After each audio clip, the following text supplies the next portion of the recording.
call this session of the annual town meeting to order. I'm Joanne Berry, town moderator, and the first order of business this evening, I will turn over to our town manager, John Mangiarotti.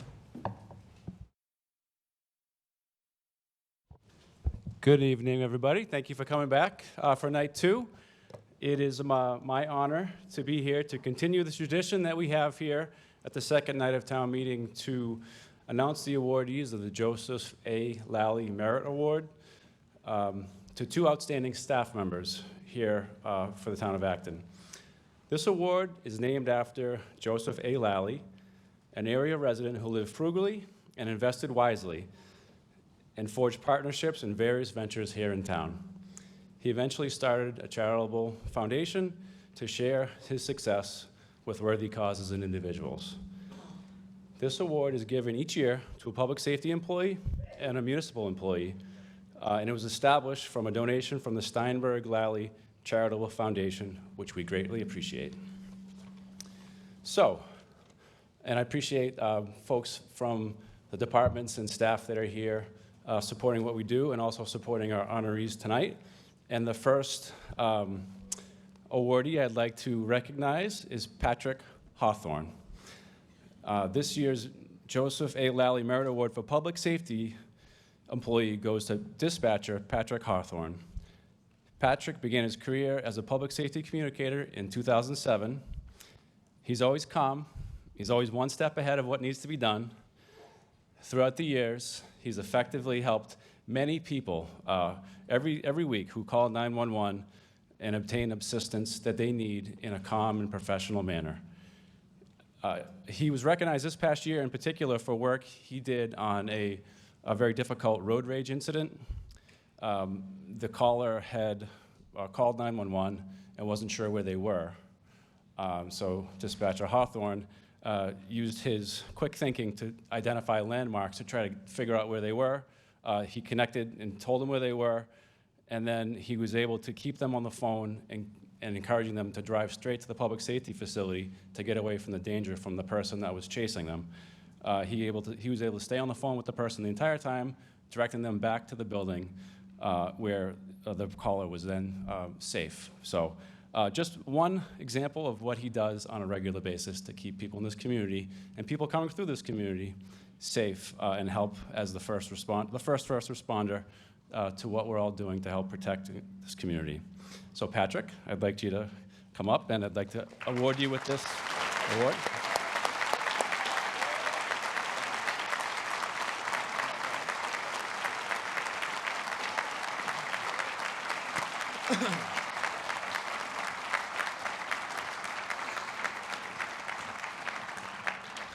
I would like to thank the town manager and the select board for presenting me with this year's Joseph A. Lally Merit of Public Safety. My name is Patrick Hawthorne. I've been a 911 dispatcher with the town of Acton and police and fire for the past 17 years. Receiving this award is an honor and a privilege. Thank you to all those who submitted my name for this honor. I would like to thank my coworkers. When you work with these people for upwards of 16 hours a day, multiple days a week, they become like family to you. I would also like to thank my parents for being here tonight and thank my children Olivia and Connor for being so understanding of me, working these hours that I work, knowing that I can't always be there when working extra shifts. I love you both so much. I would like to thank the town administrators, Chief Kogan, Deputy Chief Sterniolo, Chief Arnhem, Deputy Chief Samet, Lieutenant Krug, Lieutenant Lawton, Captain Alex, my current supervisor, Brendan Gray, and my former supervisor, Mary McLaughlin, for giving me this opportunity. In closing, I'd like to thank my amazing wife, Jody. You're the backbone of our family, holding down the fort while I work these unpredictable hours that I do. I love and appreciate you, understanding, and all you do for our family. Thank you all. Have a good night.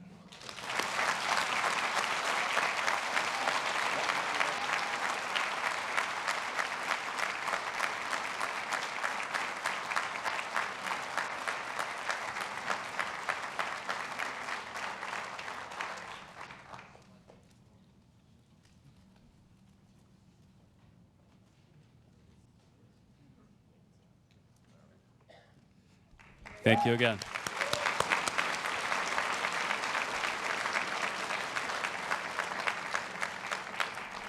Thank you.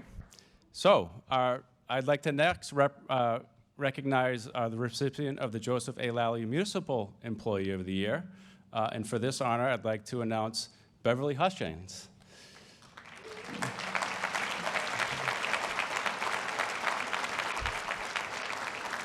Bev began her career here in Acton with an Acton Nursing Services in 1997, and then later transferred to the Council on Aging, where she works now, and she serves as a Senior Services Coordinator.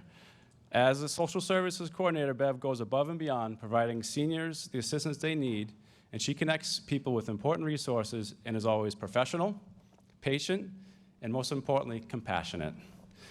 She works collaboratively across multiple departments and agencies to help people in need. Bev, congratulations and thank you for your service.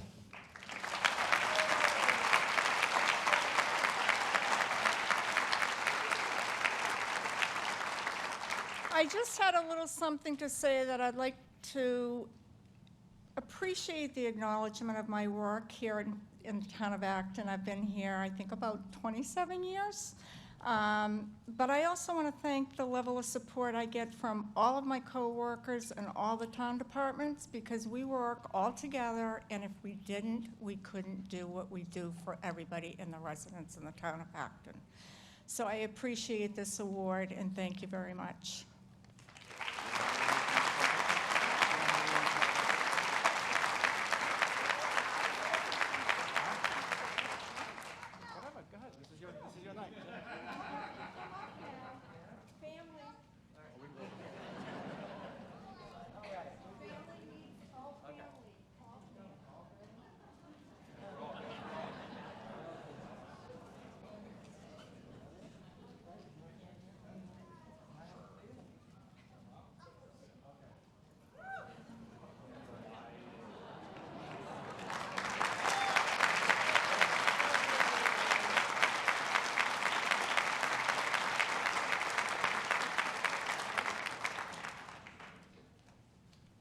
Madam Moderator, thank you.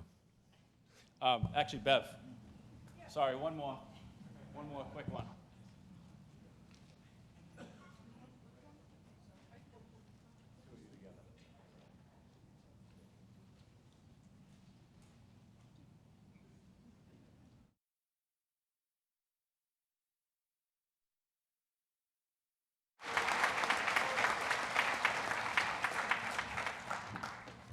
So thank you to the recipients and all of our town staff.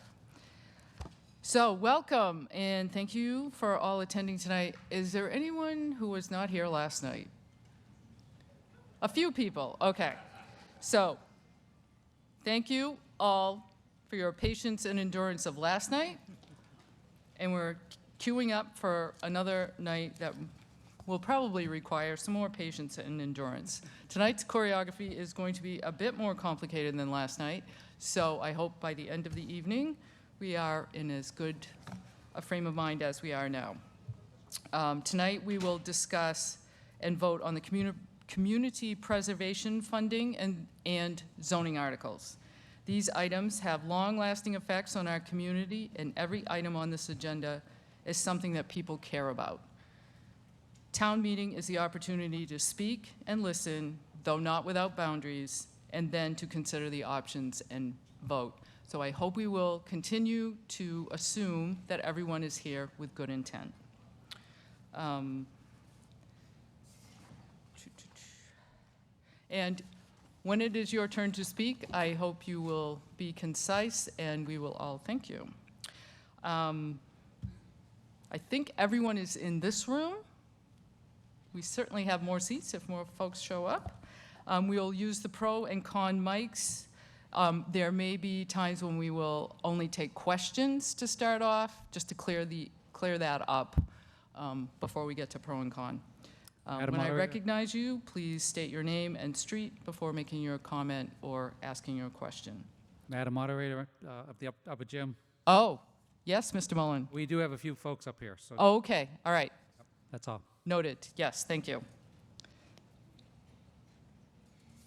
When there has been adequate debate, I will accept a motion to cut off debate or move the previous question once that has happened. You may not make a statement and then move the question. You may only move the question.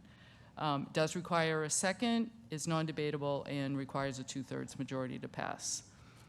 Or we may just move to voting if it seems that we have reached that point. We will pretty much use the clickers throughout this session. So that brings us to Article 9, Community Preservation Program, and I believe some folks are coming down front.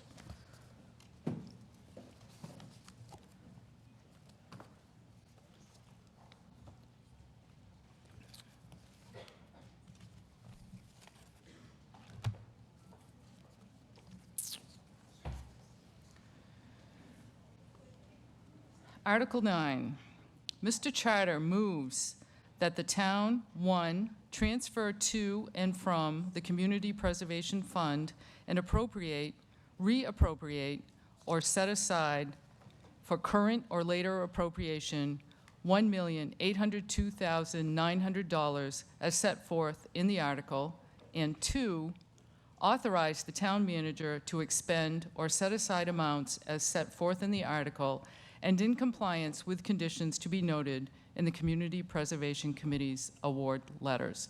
Do I hear a second? Thank you. It's been moved and seconded. Mr. Charter, and if you would introduce the committee as well. Thank you. Good evening. My name is Dean Charter, and this year I have the privilege of serving as the chair of the Community Preservation Committee. The other members of the committee, most of whom are here to my left. There's Lori Cooney, Michelle Ellix, Toria Beyer, Jackie Saltzman, Walter Foster, Steve Trimble, Jim Coleman, and Peter Berry.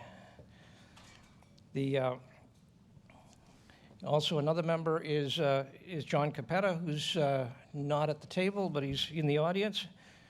And I certainly want to acknowledge the excellent work from the staff member assigned to us, Kayla Sauer.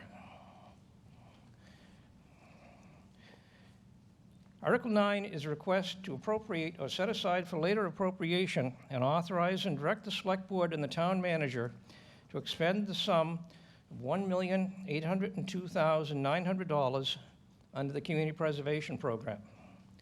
Of this amount,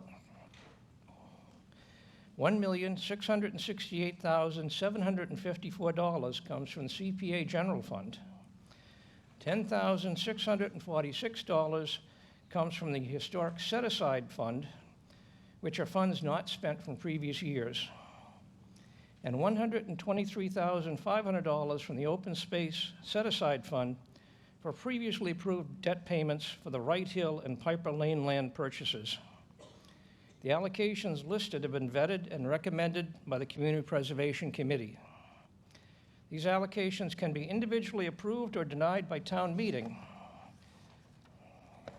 but they cannot be increased, nor can any new projects be set forth at town meeting. All the funds have been accumulated through the CPA surcharge, state matching funds, or turnbacks from prior years. This year has been a challenging one for the CPC in that we received requests for $3,225,161 in projects, but we only had $1,674,971 in available funds. We are recommending the expenditure of $1,668,754 for new projects. State law mandates that each year we must expend or set aside 10% of the total fund for open space, 10% for historic resources, and 10% for community housing. Additionally, we can make appropriations for recreation, although a percentage is not mandated. This year, the CPC is recommending about 33% go to open space, about 24% goes to recreation, 15% goes to historic resources, 24% goes to community housing, and 4% goes to administration of the fund. These allocations are made each year as projects are submitted and vetted, but this is a similar percentage of allocations from previous years.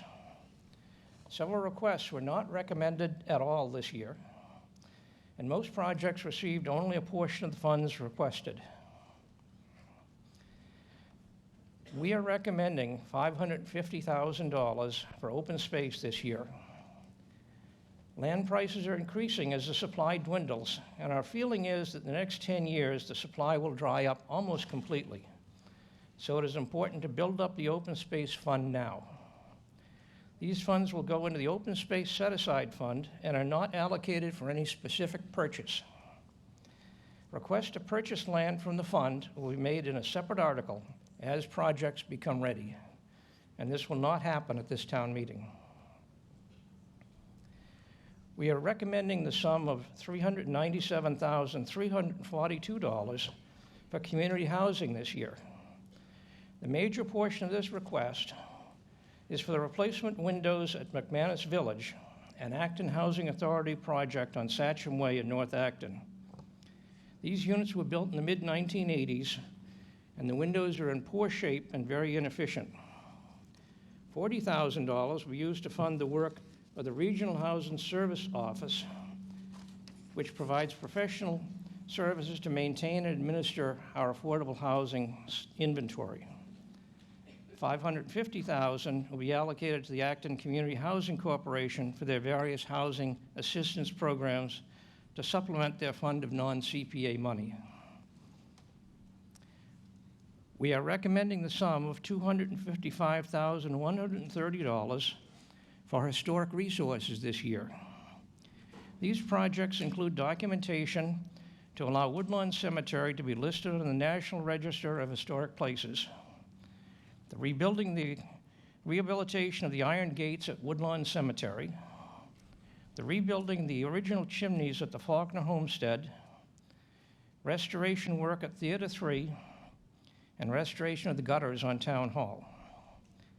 I will note here that both the Theater 3 and Town Hall gutter restorations received less than half of what they originally requested in the funds due to the shortfall this year.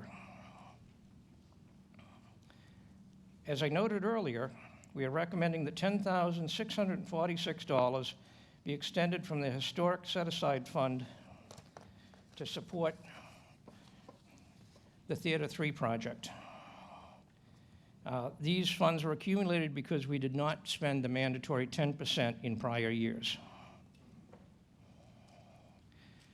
We are recommending the sum of $395,000 for recreation projects this year. The committee feels that it is important that recreation projects serve all segments of the population. Not all residents will use a facility such as a skateboard park or a tennis court. So it is important to each year consider a variety of projects so that in the aggregate, over time, all of our residents can benefit from recreational opportunities that are appropriate to their wants and needs.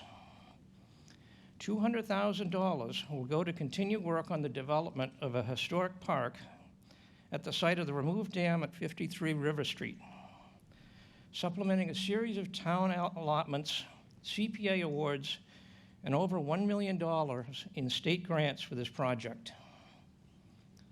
$100,000 is recommended for the Acton Dog Park to be built on Main Street to supplement the $250,000 grant for this project from the Stanton Foundation. The dog park was declared a Select Board short-term goal in 2020 and 2021 and is included in the draft Open Space and Recreation Plan. Finally, a combined total of $95,000 will be used by the Acton Recreation Department for shade shelters at Jones Field in South Acton and at Narrow Park in North Acton. We are recommending the sum of $71,282 for the administration of the Community Preservation Program. This is less than the 5% cap that the state allows for administration. This funding pays for legal opinions, other expenses, and most importantly, town staff. Again, I would like to specifically acknowledge the tireless and excellent assistance we received from all the planning staff and especially the senior planner, Kayla Sauer. We are allocating the sum of $123,500 for the payment of previously approved debt service for the Piper Lane and Wright Hill land purchases. The debt on Piper Lane will be paid off in 2036, and the debt on Wright Hill will be paid off in 2031. If all the recommended amounts are approved at this town meeting, the community preservation balance will be $6,217, and the amount in the open space set aside will be $1,441,382. Both the Community Preservation Committee and the Select Board recommend this article. Thank you. Thank you. Before we move to discussion, as you may recall, if you've been here when we've done this article before, I'll read down through the list of items. If two or more people feel that they have questions or need to discuss a particular individual item, just call out hold, similar to the regular consent agenda, and we'll return to that and vote anything that wasn't held out following the recommendations from these folks before we vote. Okay? So I'll read down through the list, and if you have something you need to discuss, then call out. So, A, acquisition, creation, and preservation of open space and its rehabilitation and restoration. B, McManus Village window replacement. C, Regional Housing Services Program. D, Acton Community Housing Corporation Community Housing Program Fund. E, National Register of Historic Places application for Woodlawn Cemetery. F, Woodlawn Cemetery Iron Gates. G, rebuild Faulkner Homestead chimneys. H, Theater 3 restoration and repainting. I, Town Hall gutter restoration. J, 53 River Street, Phase 2. K, Acton Community Dog Park. L, Jones Playground shade structure. I heard one. Okay, thank you. M, Nara Sports Plaza shade structure. Thank you. N, a fund for Community Preservation Committee, CPC, direct expenses, and for reimbursing the town of Acton for administrative services and operating expenses provided in support of the CPC. We have a hold in the upper gym On N, on N. thank you. O, Wright Hill Open Space Land Acquisition Debt Service. P, Piper Lane Open Space Land Acquisition Debt Service. Q, Theater 3 restoration and repainting. Okay, we have held out items L, M, and N. Otherwise, Point of order, Madam Moderator. Yes. From the Select Board table, was item N seconded? yes, was item N seconded in the gym? Mr. Mullen? Yes. Thank you. Select Board recommendation we already have. Finance Committee recommendation. Thank you, Madam Moderator. Though the printed article shows that we had not yet made a determination on item K after the final date for submission for the article to go to print, a subsequent meeting, the Finance Committee has indeed recommended all of the sub-articles, subsections of this article. Thank you. Thank you. We can now vote on all of the items except L, M, and N. So, and this requires a majority to pass, if I'm correct. Yes, this requires a majority to pass, so we will try with a voice vote. All who are in favor, please say aye. Any opposed, please say nay. In the gym? Unanimously in favor? Thank you. That does pass, with the exception of those held out. So could the people who have requested L, and I believe it's the same people, L and M, could they come forward with their questions or comments, please?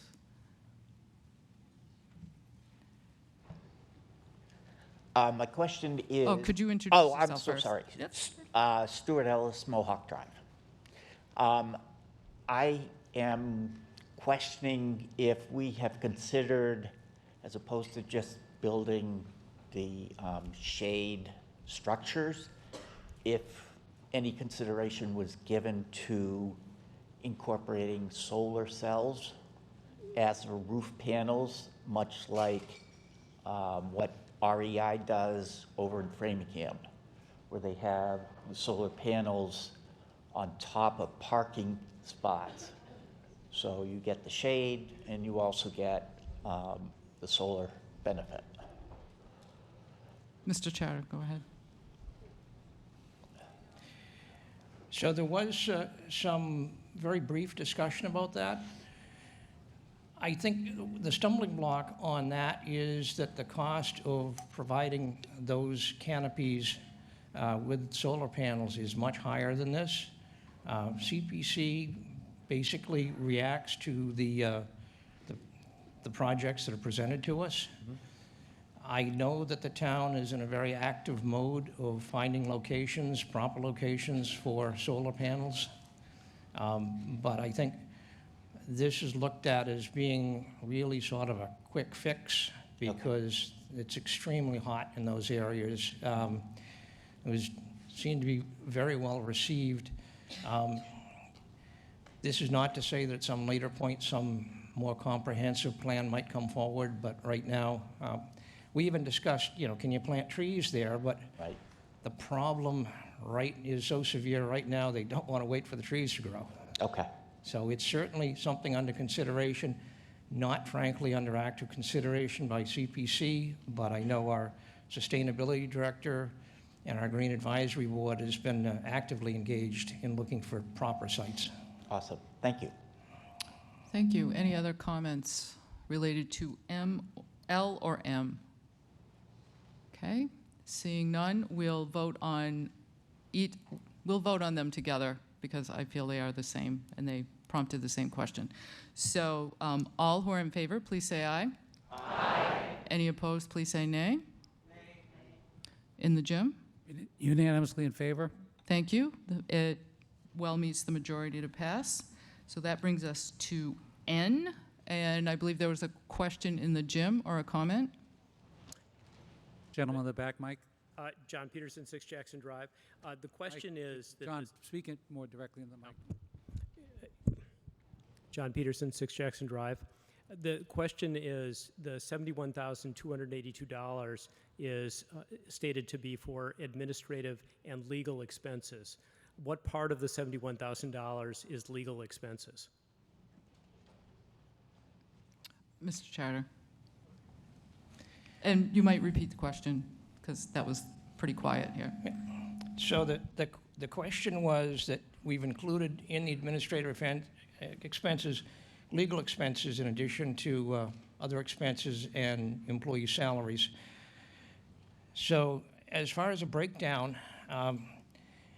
obviously the cost of the legal expenses changes from year to year based on the complexity of the projects which are brought forward to us. All of the warrant articles, especially the CPC articles, are reviewed. If we have a request that comes in which we're not sure fits within the four corners of the CPA law, we do ask counsel for that. I believe this year we only had one question that we sent to counsel. So I would say at least this year, there's probably no more than $1,000 or $2,000 has gone to legal expenses for it. Since we've developed a history and a track record of projects, we can often refer back to prior legal decisions for similar projects, since we've been in business now for close to 20 years. So we don't really have to refer to counsel very often. Thank you. Any other The questions? gentleman has a follow-up question, Madam Moderator. Okay, thank you. Go ahead. Thank you for the clarification. So my comment is, based on this being essentially all administrative expenses, this feels to me like 1 FTE, and that seems like a lot for this amount of work. A more appropriate number, I think, would be about 3%, which would be $47,000. Thank you. Any other questions or comments? Seeing none, we'll vote on N. Hold on a second. Oh, sorry. John? Is it possible to make a motion to amend the amount? I believe it is. Yes, that is a possibility. Then I would like to move that we amend the amount so that the value is 3% and $47,000. Did you do the math already? Just pick a number. Just questioning. Yes, those numbers are correct. If Okay. 3% is sufficiently round, that it hits 47. So there is a motion to amend item N to 3% or $47,000. Is there a second? I do hear a second. Any other comments or questions, either from the maker of the motion or any other person? None here? Any in the gym? No one's standing here. Okay. Oh, I see one. Ann Chang. Mr. Peterson, I'd like to know if you've included in your 3% the legal fees as well as the money for the town employees. Mr. Peterson. Thank you. Based on Mr. Charter's answer that legal fees recently have been low, obviously I recognize, as does everyone, that there is uncertainty about legal fees. But since there's no precedent for that being significant, it seems to me that the amount appropriated should primarily be just to cover the expected administrative expense. Thank you. Any other comments or questions? Seeing none, we will vote. So this is the amended amount, the lower amount that we are voting on now. Mr. Charter. If I could just make a brief comment. Obviously, I haven't had the opportunity to poll the CPC members, but we have had lengthy discussions about this in the past. And the planning staff has been very good in producing a detailed spreadsheet of the actual hours worked by not only planning department employees, but other town staff. This also includes some people in the finance department. So it's not just the planning staff. But I know in the past our discussion, and I will defer to one of our members that I believe would like to speak as well. But I think it's really important that we properly fund this.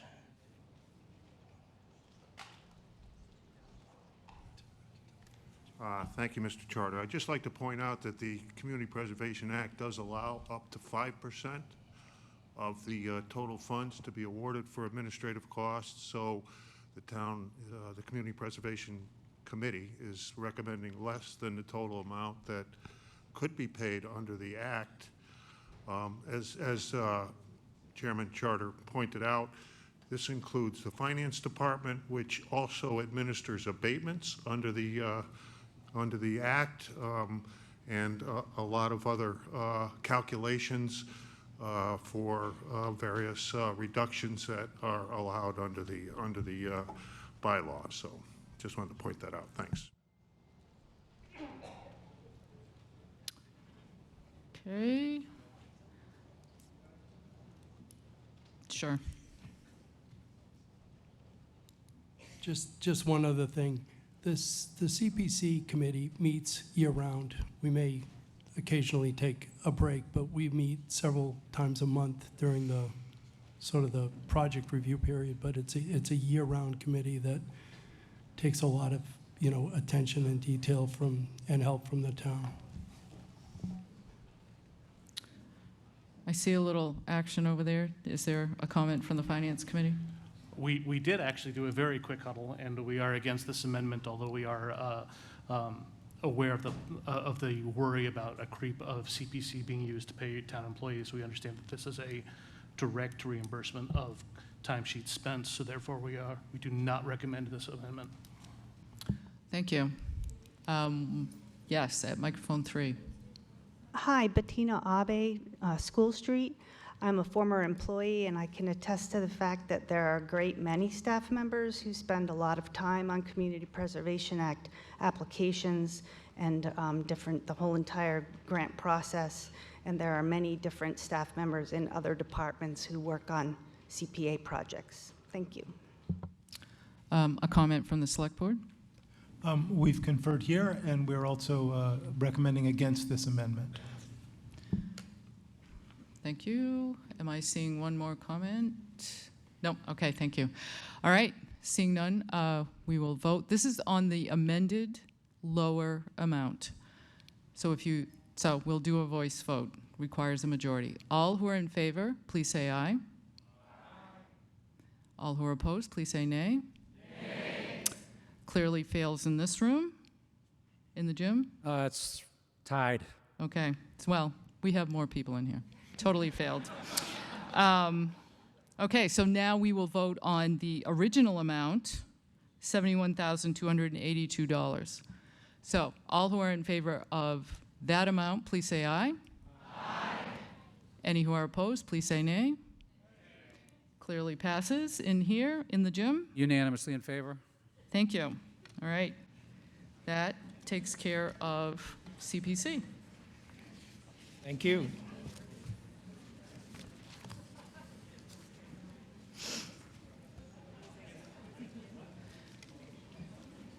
Article 10.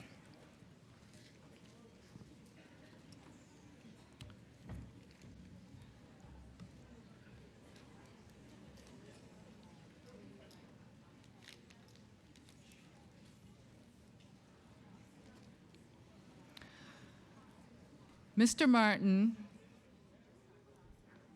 Okay, if we could come back to order, please. Thank you. Mr. Martin moves to adopt the zoning bylaw amendment as set forth in the article. Article 10, vehicle sales rental. Do I hear a second? It's been moved and seconded. Mr. Martin. Hello, I'm David Martin. I'm here to cover a proposed zoning change to require a special permit for vehicle sales or rental. Oh, I don't know how that got on that slide. Sorry. There we go. So this is the current map along Great Road. The dark blue areas are parts of the limited business district where car dealerships are allowed. The outlined areas in dark blue are also in the limited business district, but car dealerships are not allowed there for other reasons. For example, being in a groundwater protection zone. So that's the current situation. During last year's site plan review process for a new car dealership along Great Road, the Select Board received comments from residents that there were too many car dealerships. So the Select Board asked the Planning Division to study the situation. As part of the study, a survey confirmed the feedback that the Select Board had received. Based on the Planning Division evaluation, the Select Board is proposing a modest change to the limited business district zoning. The proposal doesn't change where car dealerships are allowed, but the car dealerships would now require a special permit instead of being allowed by right. This special permit process involves a hearing, feedback from residents, and adjustments to the plan as needed. Thank you. The Select Board voted unanimously to recommend Article 10. Thank you. Finance Committee comment? The Finance Committee discussed this at some length. It was not a unanimous vote, but the majority of the Finance Committee supports this article. As the FinCom liaison to the Economic Development Committee, it was also discussed there, and they also have voted to support this article. Thank you. Speaker at microphone 3. Yes, hi. Miles Fidelman, Old Stone Brook in Nagog Village.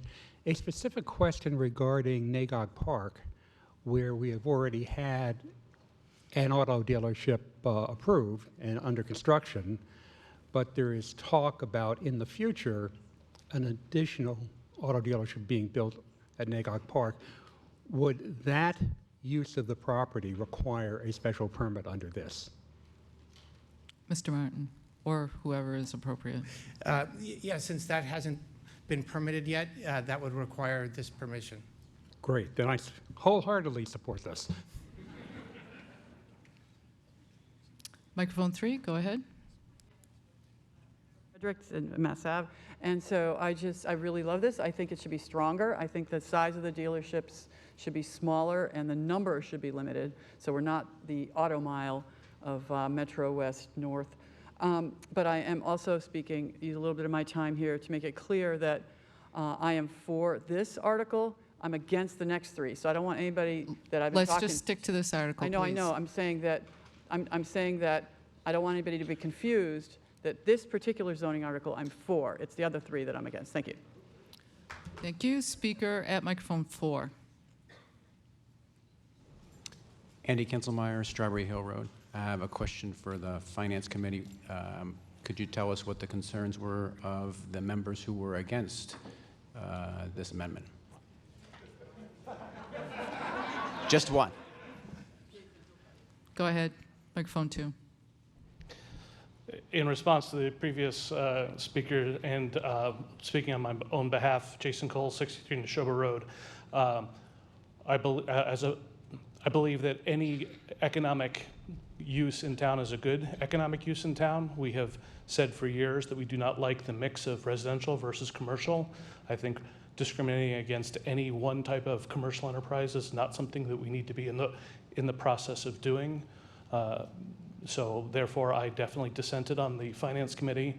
I would also recommend that the voters of town meeting please be open to commercial use and not put handcuffs on people who want to invest in the town. Thank you. Are there any speakers in the gym? No, Madam Moderator. Thank you. Okay, this does require a 2/3 vote, and I think we need a little clicker practice just to make sure everything is in order.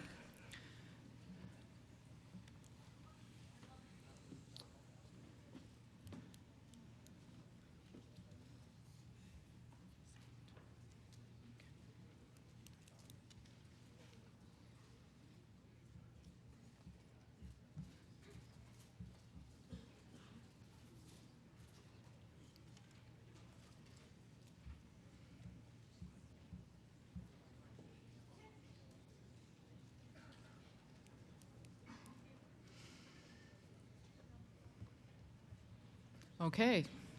Whoops, we didn't have the turn on instructions and stuff. Skipped it.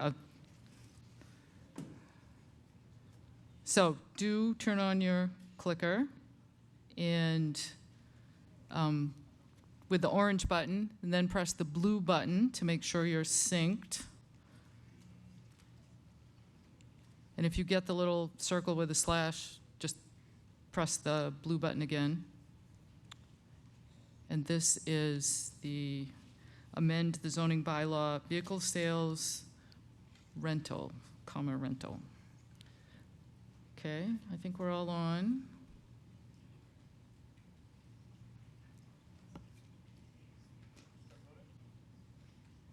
Okay, now you may vote. If you are voting yes, press A. Yes. Oh, do we have a defective clicker? Okay, coming right over. People who have no problems may vote. Press A for yes or I, C if you are abstaining, and E for no or nay. Any other clicker troubles? Not seeing any. Okay, has everyone had a chance to vote? The vote's Okay, closed hold in the on. upper gym. Okay. I heard something up in the corner up there. Is there trouble? Are we all set, or no? We're all set in the upper gym. The vote Okay, is thank closed. you. There's, I think the tellers are heading your way to the upper left, if I'm not mistaken. Are we set now? Okay, thank you. Now, has everyone voted? I think we're all set. Has everyone voted? We'll close voting now, please. And while we're waiting for the result, if the folks from the gym could come down to the, or whatever direction it is, come to the auditorium, please. We have loads of room in here, despite our thought that we might have many, many more. The intrepid souls that have made it have not filled the room. So, Mr. Mullen, if you and the folks up there could come on down, that would be great. We have some unique circumstances here, Madam Moderator, which I'd like to talk to you separately. Okay. Somebody go tell her what's going on. Karen?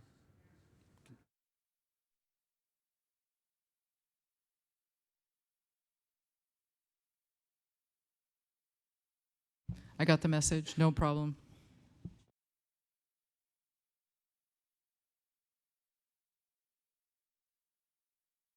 Thank you.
The motion clearly passes by the 2/3 required.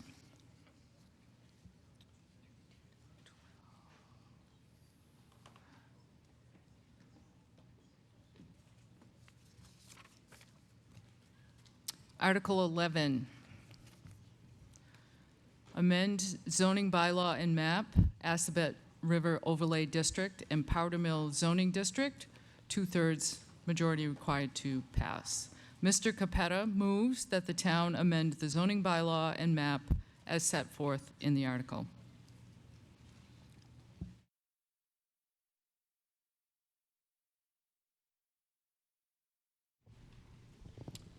Thank you.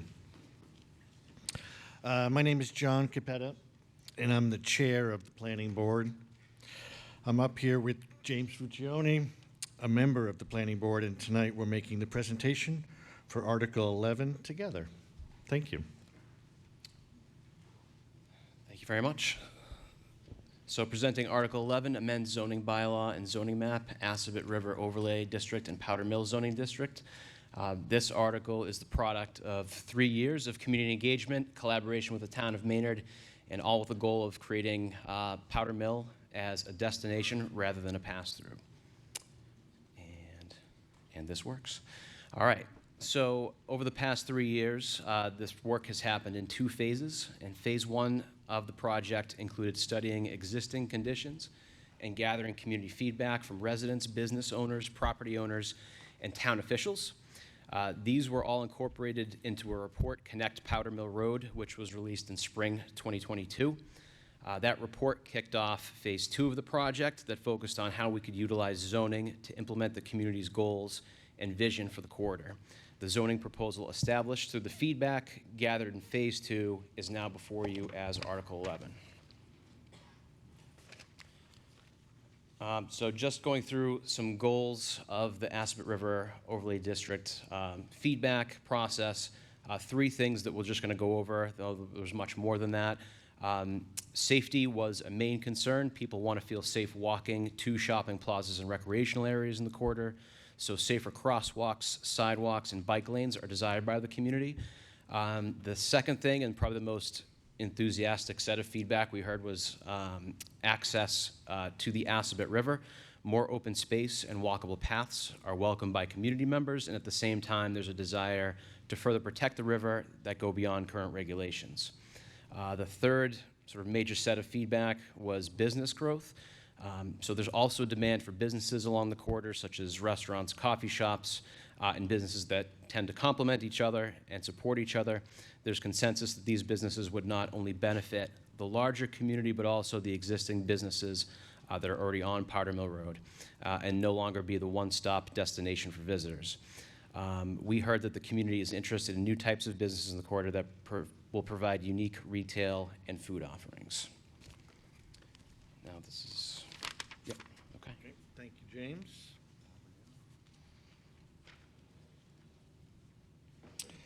One of the primary action items that resulted from the public feedback and community goals was to create an overlay district that tailored to the unique assets and needs of the Assabet River, called the Assabet River Overlay District. This overlay district is comprised of 2 separate but compatible sub-districts. Sub-district A follows most of the properties along Powder Mill Road, fostering smaller scale mixed-use buildings with required first-floor commercial to encourage pedestrian activity and connection with the river. This sub-district also promotes commercial uses that are compatible with the riverfront and incentivizes environmentally sensitive redevelopment. Sub-district B is located on the northern portion of Powder Mill Road, including the larger parcels off Sudbury Road. This sub-district allows commercial buildings with larger footprints that incorporate pedestrian-friendly design, supports sustainable employment opportunities, and encourages uses that meet the needs of residents and visitors of the area. This sub-district only allows commercial uses by right.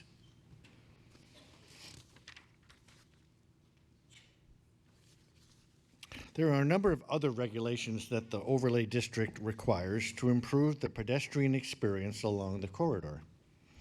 These include variations in the front facade, visual breaks between the ground floor and the upper stories, architectural details, landscaping and trees in the front yard setback, sidewalks, and river access. All of these different requirements will help to make this area a destination where folks hopefully will want to visit and stay rather than just drive through.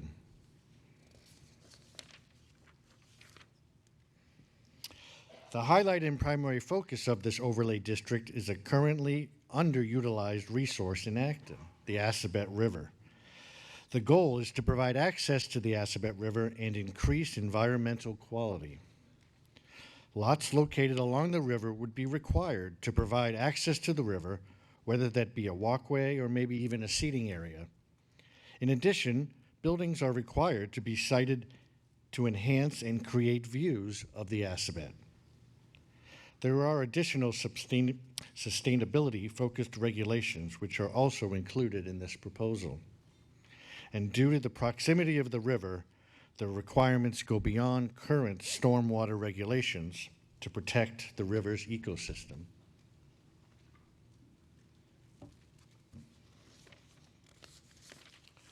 Zoning is a tool that can help achieve a community's goals. Article 11's proposed zoning will help the Powder Mill Road corridor achieve increased river access, pedestrian-friendly streets, diverse housing options, and support for businesses. And finally, the Planning Board unanimously recommends Article 11. Thank you. Thank you. Select Board recommendation? The Select Board was enthusiastic about this proposal when we looked at the Acton 2020 plan, particularly the mixed use that's allowed in Subdistrict A, matches what we've heard from a lot of people and a lot of plans about the kind of additional housing that Acton would like to see. Housing above commercial is naturally more affordable. The rents are not as high. And it provides more of a mix of housing that we need in Acton. You're going to hear perhaps some claims about uncontrollable growth possibly caused by this. And I just want to remind people that Subdistrict A, which is the one that allows housing above commercial, has 13 parcels. We're not talking about an unknown amount of growth. There's a certain number of commercial businesses there that might choose in the future to have some residences above them. It's a plus for the town. The fear of large multi-family buildings. I just wanted to assure people that these require a special permit in both sub-districts. And so we would be able to, impose reasonable conditions to make sure they are compatible with our town's plans. The Select Board voted unanimously to recommend this article. Thank you. Finance Committee recommendation? As one of my colleagues said before, it says in the warrant that we deferred this at a subsequent meeting after the warrant went to press. We voted to support this article. Thank you. Speaker at microphone 1.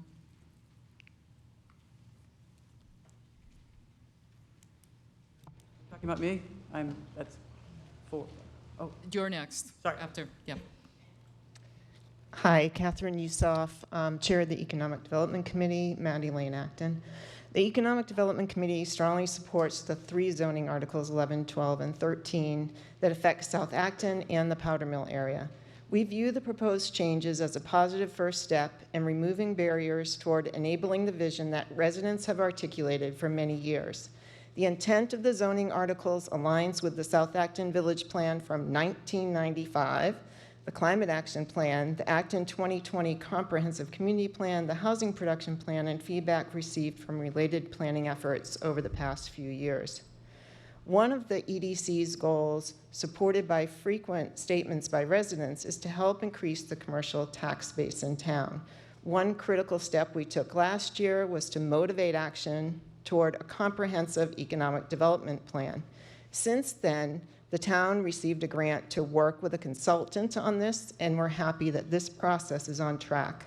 The comprehensive approach represented by the 3 zoning articles creates a foundation for more specific economic development planning. When we get to the specifics, there will be ample opportunity for additional community engagement and relevant impact analysis.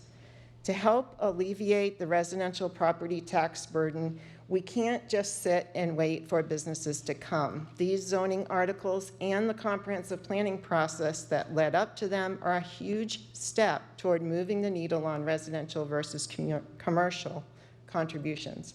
The ability to concentrate population and commerce in targeted areas, the design guidance and requirements, and the incentives built into the zoning articles will make it easier for businesses to consider locating here.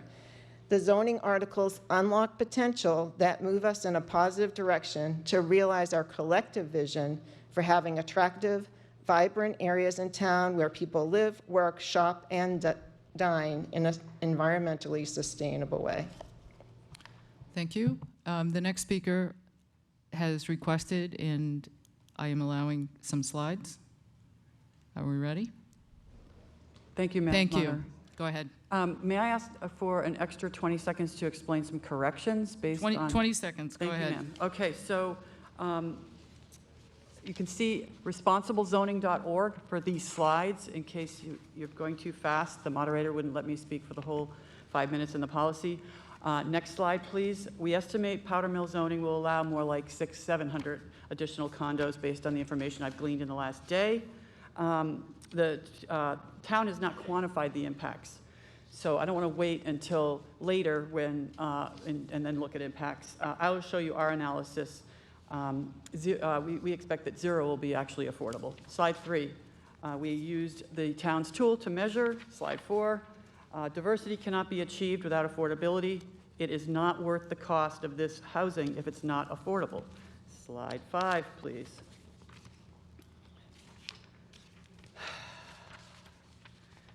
I still think it's going to be negative. I still think this is an expensive proposal. Next slide, please. A town goal is to shift more taxes to commercial by encouraging commercial development. Next slide, please.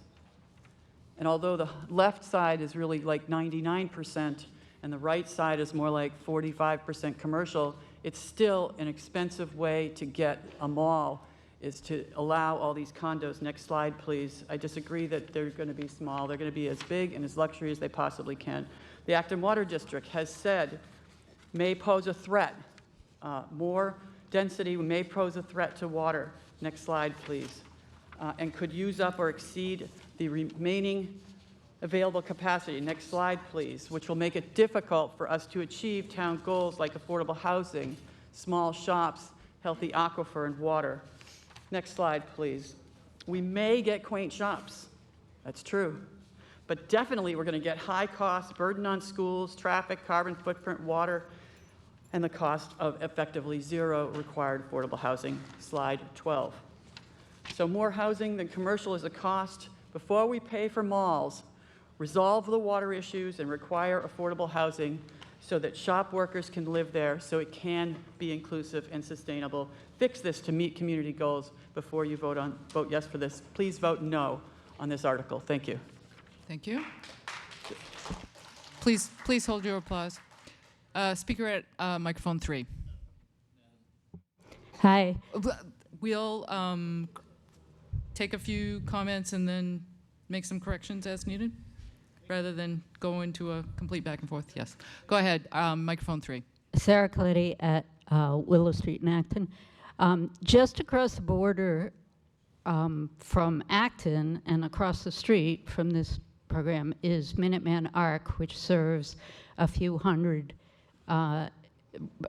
people with disabilities who could very much use safer streets, employment opportunities, and residential.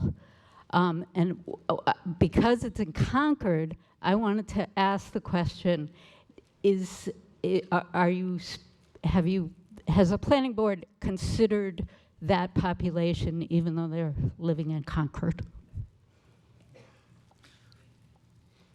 Do you have an answer to that question? Okay, we'll see if, okay. Microphone 1. Thank you, Madam Moderator. I'm David Martin. I live on High Street.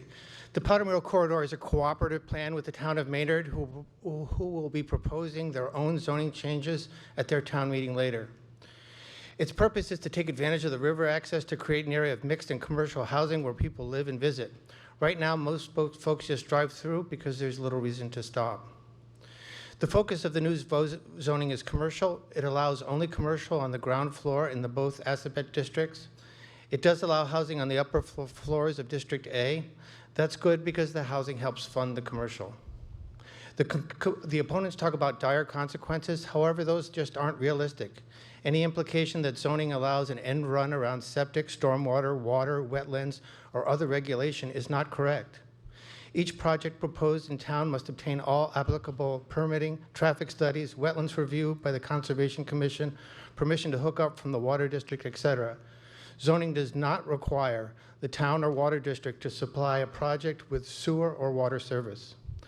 Zoning establishes a set of rules to guide plans for development. For the Powder Mill Corridor, it's an attempt to create conditions for a vibrant destination. Who wouldn't want to go to a restaurant along the river? It's true that zoning doesn't guarantee success, but we don't gain anything if we don't try. Please vote yes on Article 11. Thank you. Thank you. Speaker at microphone 2.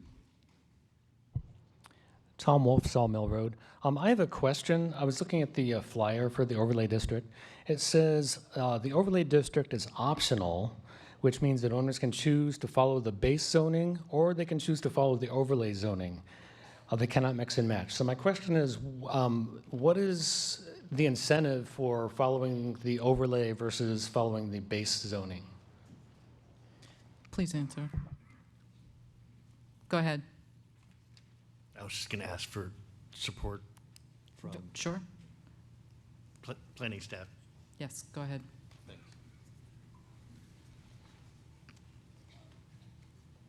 Hi, good evening.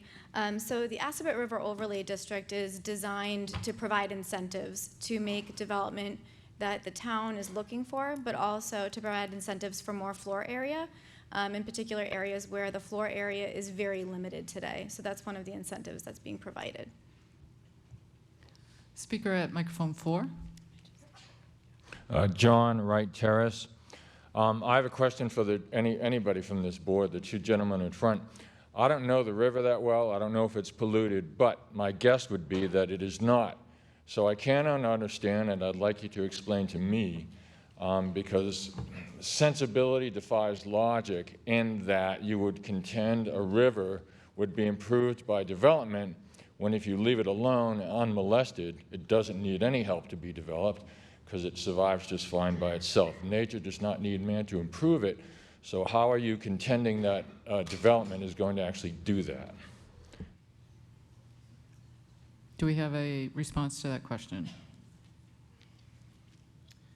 Yeah, so thank you for the question. So sustainability and river protection is part of the zoning proposal, and access to the river. I lost my train of thought, so Kristen, help.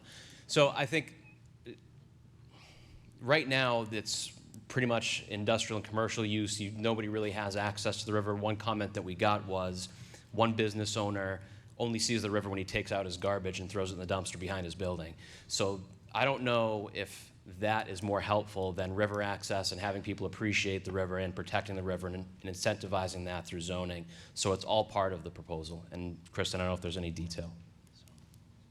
Sure. So that was a great question because one of the main goals of this project is to really look at ecological improvements for this area because it's so close to the river. So today, the Powder Mill zoning district is pretty much built out. There's a lot of pavement if you go out there, and the majority of the area was built at a time that stormwater design was not in place that we have today. So today we have Chapter X, that's Acton Stormwater Design Standards. And the development that's there today is not built to those standards. So this zoning, if somebody were to develop under it, would have to comply with today's standards, but they would also have to comply with additional components that are provided in the bylaw. There are some particular aspects that they can select from, one being tree wells and other ecological development techniques and tools. Thank you. Are there any speakers or questions in the gym? There's nobody standing, Madam Moderator. Thank you. Speaker at microphone 3. Hello, I'm Jim Carey, Guswood Road. I'm for all of these zoning changes, starting with this one and moving right on through. And just a few observations about my thought process. We always vote yes on conservation projects.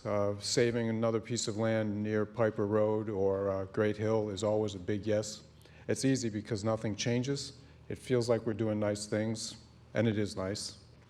But the calculations around climate change demand that we make these kinds of changes to drive less.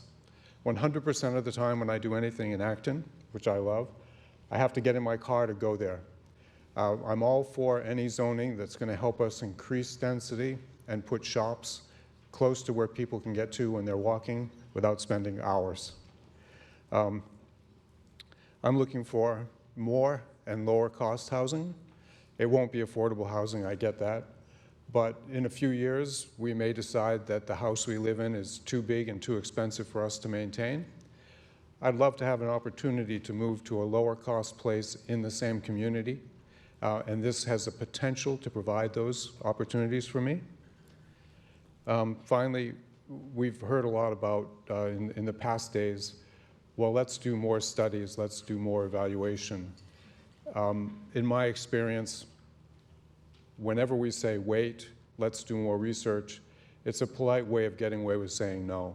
I think we should choose to make a change, and I'd love to see us change these zoning laws to give us a chance to create an Acton that we'll all be proud of as we go forward. Thank you. Thank you. Speaker at microphone 1. Annette Lockery, Windsor Avenue. I think the plan sounds very exciting. I just had a couple of questions. Are there any businesses that will be removed or changed as a result of the plan?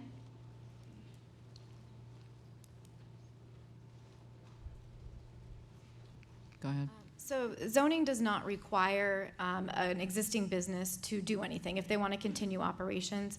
The zoning proposal does change the base zoning district, the Powder Mill zoning district, would prohibit car dealerships because that's one of the uses that has been identified that is not as friendly to, when you're next to a river. And so existing car dealerships can remain, but they would become pre-existing non-conforming. So like the Subaru place down there would be able to stay there? Exactly.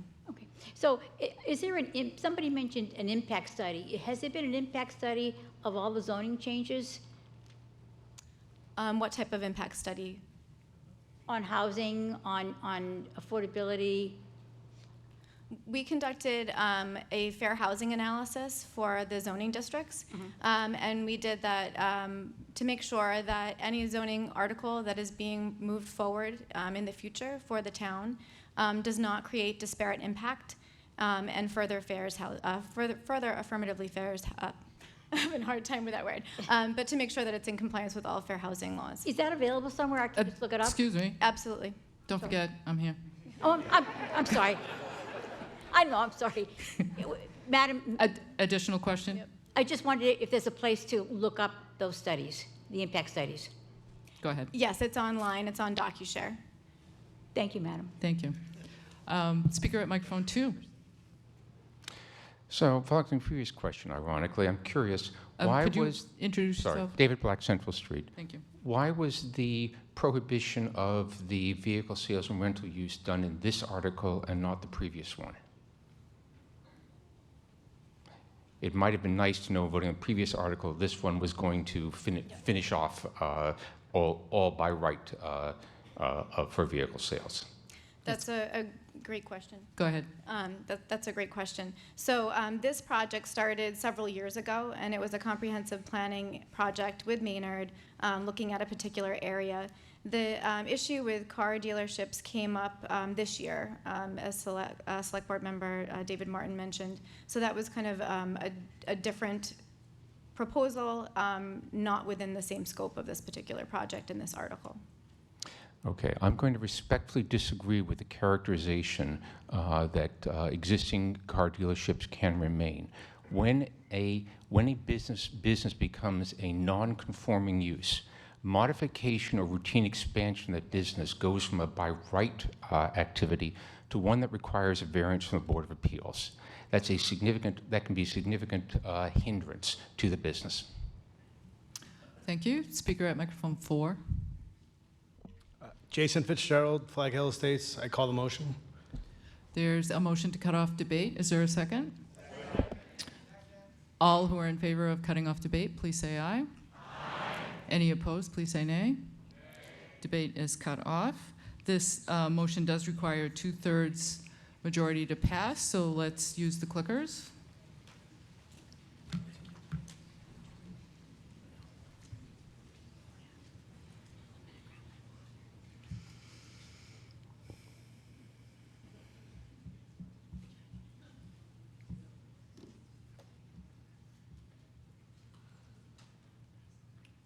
This is Article 11, amend zoning bylaw and zoning map, Assabet River Overlay District and Powder Mill Zoning District.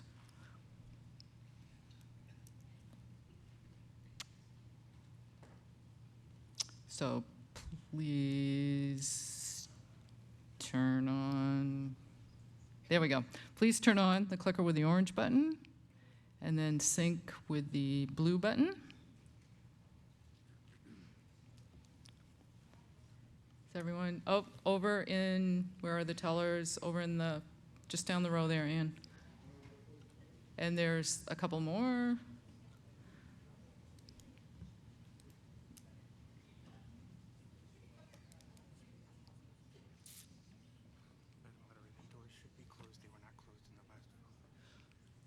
Could the door please be closed during the vote? Thank you. Any other clicker problems? Okay. I think we're...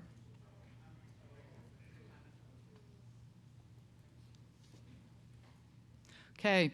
When you're ready, please press A for aye or yes, C if you wish to abstain, and E for nay or no.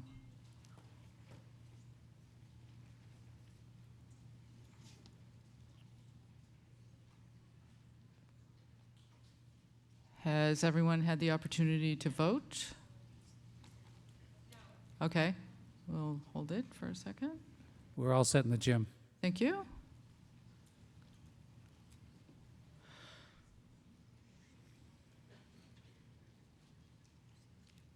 Is everyone set with voting? Hearing no complaints, we will close voting.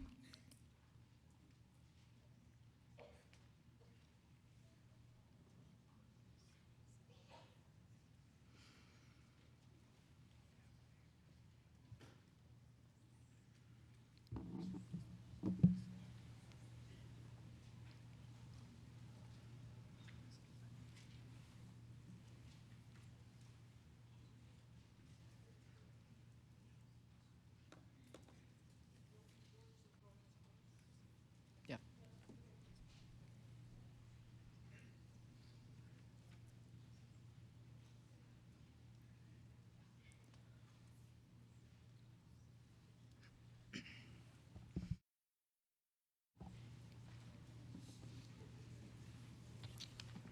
The motion clearly passes by the 2/3 majority required.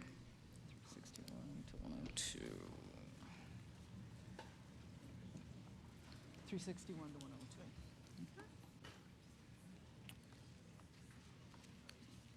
That brings us to Article 12, amend zoning bylaw and zoning map, MBTA overlay district, requires a majority to pass. Article 12, Mr. Fuccione moves that the town amend the zoning bylaw and map as set forth in the article. Do I hear a second? Thank you. Ms. Yusoff. Good evening. My name is Catherine Yusoff, Chair of the Economic Development Committee and member of the South Acton Vision and Action Plan Advisory Group. I would like to start the presentation of Article 12 with some context so that you can better understand the comprehensive and thoughtful process that resulted in both Articles 12 and 13.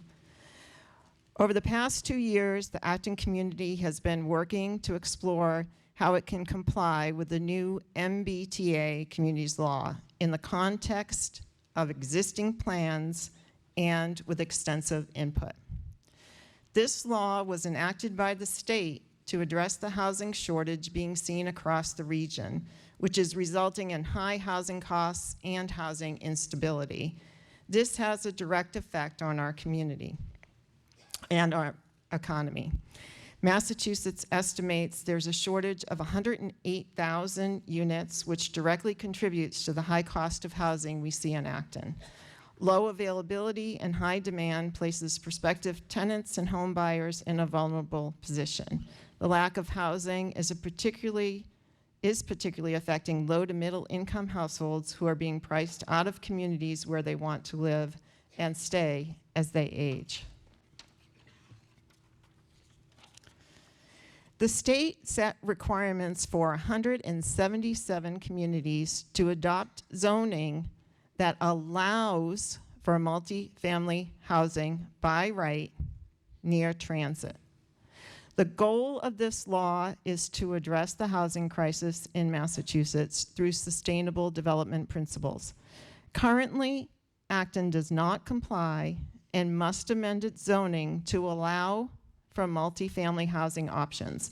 This is not a construction mandate, but rather a lifting of the current prohibition of allowing some amount of multifamily housing by right.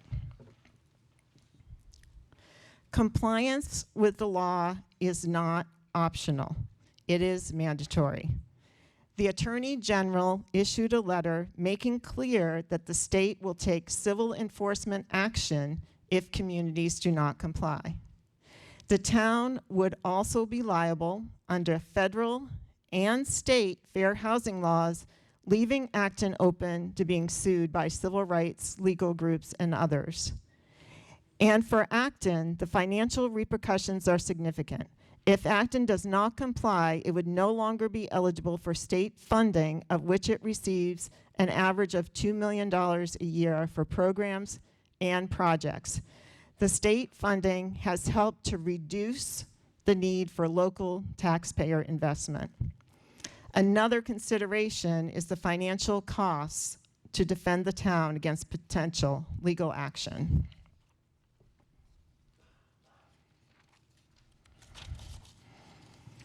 Acton took a comprehensive approach to compliance by focusing on implementing goals of the Climate Action Plan, Housing Production Plan, and Acton 2020 Comprehensive Community Plan to allow a range of housing options near transit and business centers. Then we analyzed whether the proposed zoning met the required metrics of the state law. This article addresses goals of existing plans while complying with the MBTA communities law. The project started in the spring of 2022 with a presentation at a select board meeting on how to embark on this effort. Then in the summer of 2022, we focused on community visioning and the evaluation of existing conditions. A town-wide survey went out to all residential mailing addresses, and an existing conditions analysis was conducted to understand potential impacts, constraints, and opportunities. The town-wide survey was then followed up with in-person workshop to share the results of the survey and existing conditions and to collect additional feedback. The feedback received informed a draft vision statement and goals that was shared in a virtual workshop in spring of 2023. In the summer of 2023, informational boards and maps were available online at the library, town hall, Acton Housing Authority, Council on Aging, and tabling sessions around town, such as at the train station, playgrounds, and in West Acton. In the fall, proposals were then revised based on public feedback and brought to the public through multiple in-person open houses. In winter, we finalized proposed zoning changes through various outreach efforts, including feedback from the Design Review Board. The draft article was then discussed at the Planning Board public hearings of March 19th and April 2nd, prior to this town meeting. Selecting the locations for MBTA compliance was a community effort. Several priorities expressed by the community were taken into account in selecting these locations. Key considerations included climate impact. All locations are in keeping with the strategies of the Climate Action Plan. Housing equity.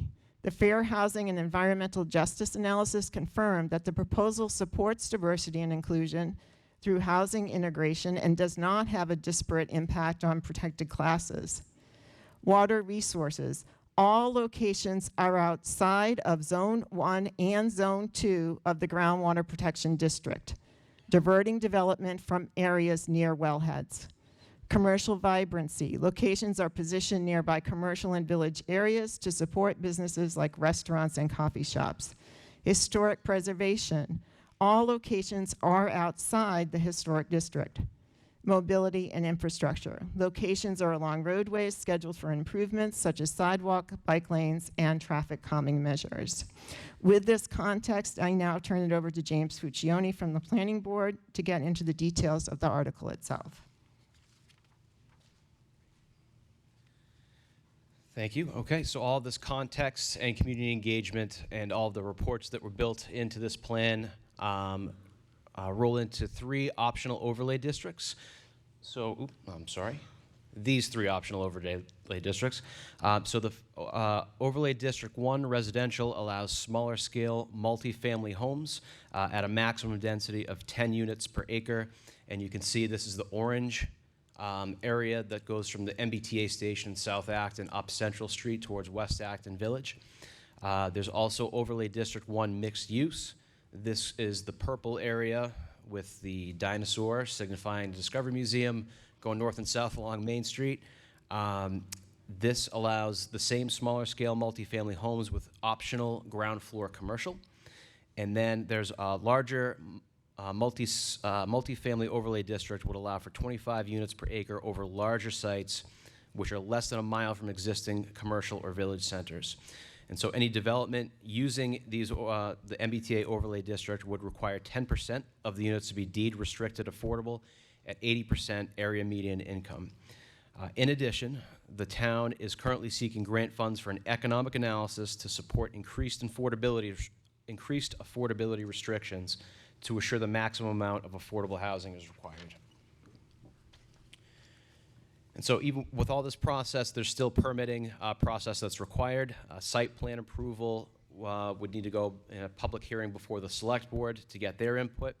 Part of site plan review involves plans that show compliance with stormwater, wastewater, drinking water, and traffic mitigation.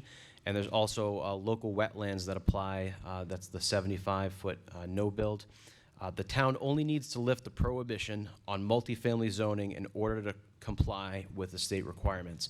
And the town is not required to spend money upgrading its infrastructure to accommodate new private development. So any of this could lead to scaling back or denial of a project if it doesn't satisfy any and all of those requirements. So again, as Catherine was saying, this is also an opportunity besides the requirement. It's also an opportunity to satisfy some of the action items in the Climate Action Plan, the Community Comprehensive Plan, and the Housing Production Plan. And again, the cost of compliance, we feel is too high between civil enforcement action by the Attorney General, the loss of grant funding, around $10 million in the past 5 years, as Catherine mentioned, and liability under federal and state fair housing laws. And so the Planning Board recommends this article. Thank you. Select Board recommendation. Thank you. The Select Board unanimously recommends this article. Why is it doing that? Okay. The state requires compliance with Section A of the Zoning Act and has demonstrated that consequences for not complying will be very costly for the town. Acton's plan was created with great care and extensive public input to be the best possible for Acton, the right plan for our community. It was revised multiple times based on community input and on the fair housing analysis. It reflects community values and protects historic and commercial resources in South Acton Village. This zoning change will remove only one structural barrier to the construction of multifamily housing. Others exist and will continue to impede development. Limited water supply, outdated or inadequate drinking water infrastructure, wastewater discharge limitations, both sewer and septic, and the high cost of construction.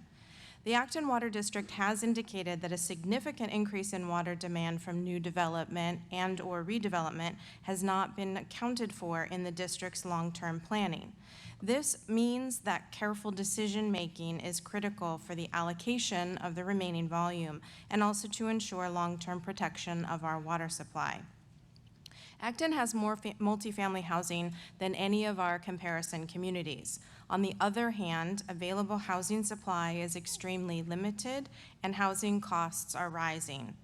Many workers in town are priced out of Acton, including town and school employees.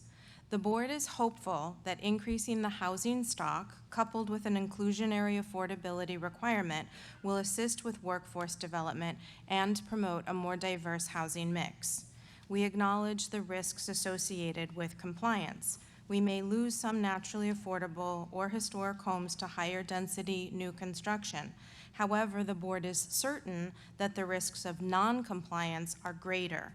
We do not want to subject the town to the legal expenses or the loss of grant funding that will be incurred if we fail to comply. Acton would be ineligible for at least 13 grant programs. You may hear later during the opposition presentation that these grants benefit only or primarily developers. The town has been awarded $17 million in grant funding in the past 5 years to support the River Street Dam removal, complete streets, capital, economic development, and community planning, sidewalk construction, public transportation, public safety dispatch, small businesses, vulnerable populations, affordable housing, and climate resilience initiatives. Finally, board members urge targeted outreach efforts in future zoning initiatives so renters and other groups who did not engage early or at all in this process will have a seat at the table. Thank you. Finance Committee recommendation. Thank you, Madam Moderator. This zoning bylaw has been difficult for the Finance Committee to swallow, as it is a unfunded state mandate. Pardon. This has been difficult for the Finance Committee to swallow, as it is unfunded state mandated legislation, which has significant immediate cost if we do not comply, and has significant future cost if we do comply. We absolutely want to commend the town's efforts in the public outreach, the engagement, coming up with these zoning requirements that keep with the aesthetics and the character of the town and all the work that they've done to make this something that we can vote on, that we could potentially accept, while also meeting the MBTA requirements. The Finance Committee voted 5-4 to recommend this article. Generally, the 5 that voted for recommending the article are more concerned about the immediate net present value of the negative impact financially, and the other 4 are perhaps more concerned about the future value of the growth and the cost of growth that might be incurred by this. The Finance Committee members would also like to remind the public that we have until December 31st of this year to comply. And we also wanted to just ask for more clarification from the presenters on the specific funding sources that are immediately at risk from the state's list of funding sources at the moment. Thank you. Thank you. We will now go to the town meeting members. Speaker at microphone 3. Acknowledged. Go ahead. Nancy Kolb, 41 Quabog Road. I'm the chairperson of the Acton Housing Authority, and I'm speaking on their behalf. Massachusetts has a housing crisis. You've all heard that. There's just simply not enough supply to meet the demand. In our own town, in Acton, we have over 360 local households on our Section 8 housing voucher waiting list. And that's where individuals and families can rent for reduced rates in the private housing market. There are also 252 individuals and families on our wait list for our very own Acton housing developments in town. We have a very low turnover rate. It takes decades to serve local households on our lists. The staff at Acton Housing Authority witness this housing crisis daily. Local families and seniors come into our office every week in crisis. They're unable to figure out how they can continue to pay their rent to keep their current housing, or they have already lost their housing and are temporarily staying with family members or friends. We have to explain that they are on a long wait list and that it will take years until they come to the top and are afforded a unit. And this is true all over the state, where there are over 30,000 households on the statewide waiting list. The town of Acton has held many meetings in order to comply with the MBTA Communities Act. The Acton Housing Authority Board of Commissioners support the town's efforts in favor of this law and hope it will be supported at town meeting. Housing is a basic need for all of us. Thank you. Speaker at microphone 4. Carla Heiler, 531 Old Stonebrook. I actually have more questions. Go ahead. What kind of impact studies have been done in terms of who will actually pay? Like, if you're saying the town won't pay for the infrastructure, but will there be permitting or special requirements in place for the infrastructure from developers? The second question I have is, there are several towns starting to sue the state. I know Milton, Rockport, and I believe one other are suing the state over this law. If they are successful in their suits, how does that impact what we do tonight? The last one would be, what kind of impact studies have been done on the school system, as well as other things, traffic patterns, and a variety of other issues that are all great until they're not great and we end up with a car dealership in our backyard. Thank you. Thank you. Does the planning board have response to at least part of those questions? Go ahead.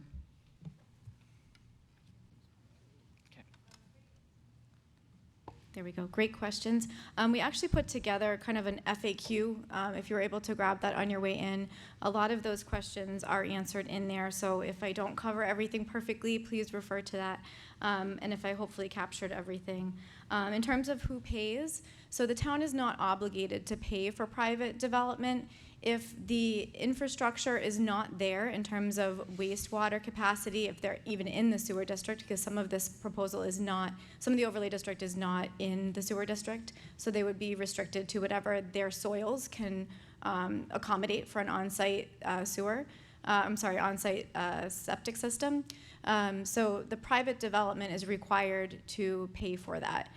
In terms of water, if there is water available, the Acton Water Department requires impact studies to be done for each development. So if you are taking a look at any of the past site plan special permits that have come through, or any housing developments that have gone in front of the planning board, a comment that the Acton Water District makes every time is that a water impact study will be required, and there are mitigation fees depending on what's being proposed. Thank you. For the legal question, I'll refer to Town Council. Nina Pickering-Cook. Hi there. What's...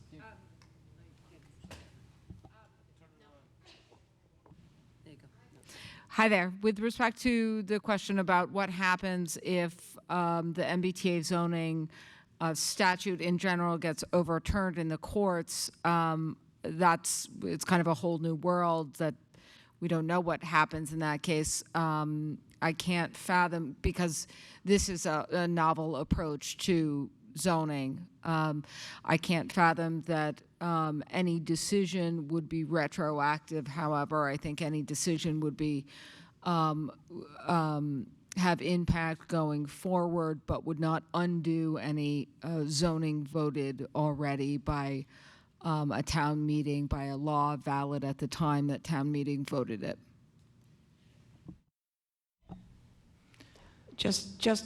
Again, just trying to make this clear in my head.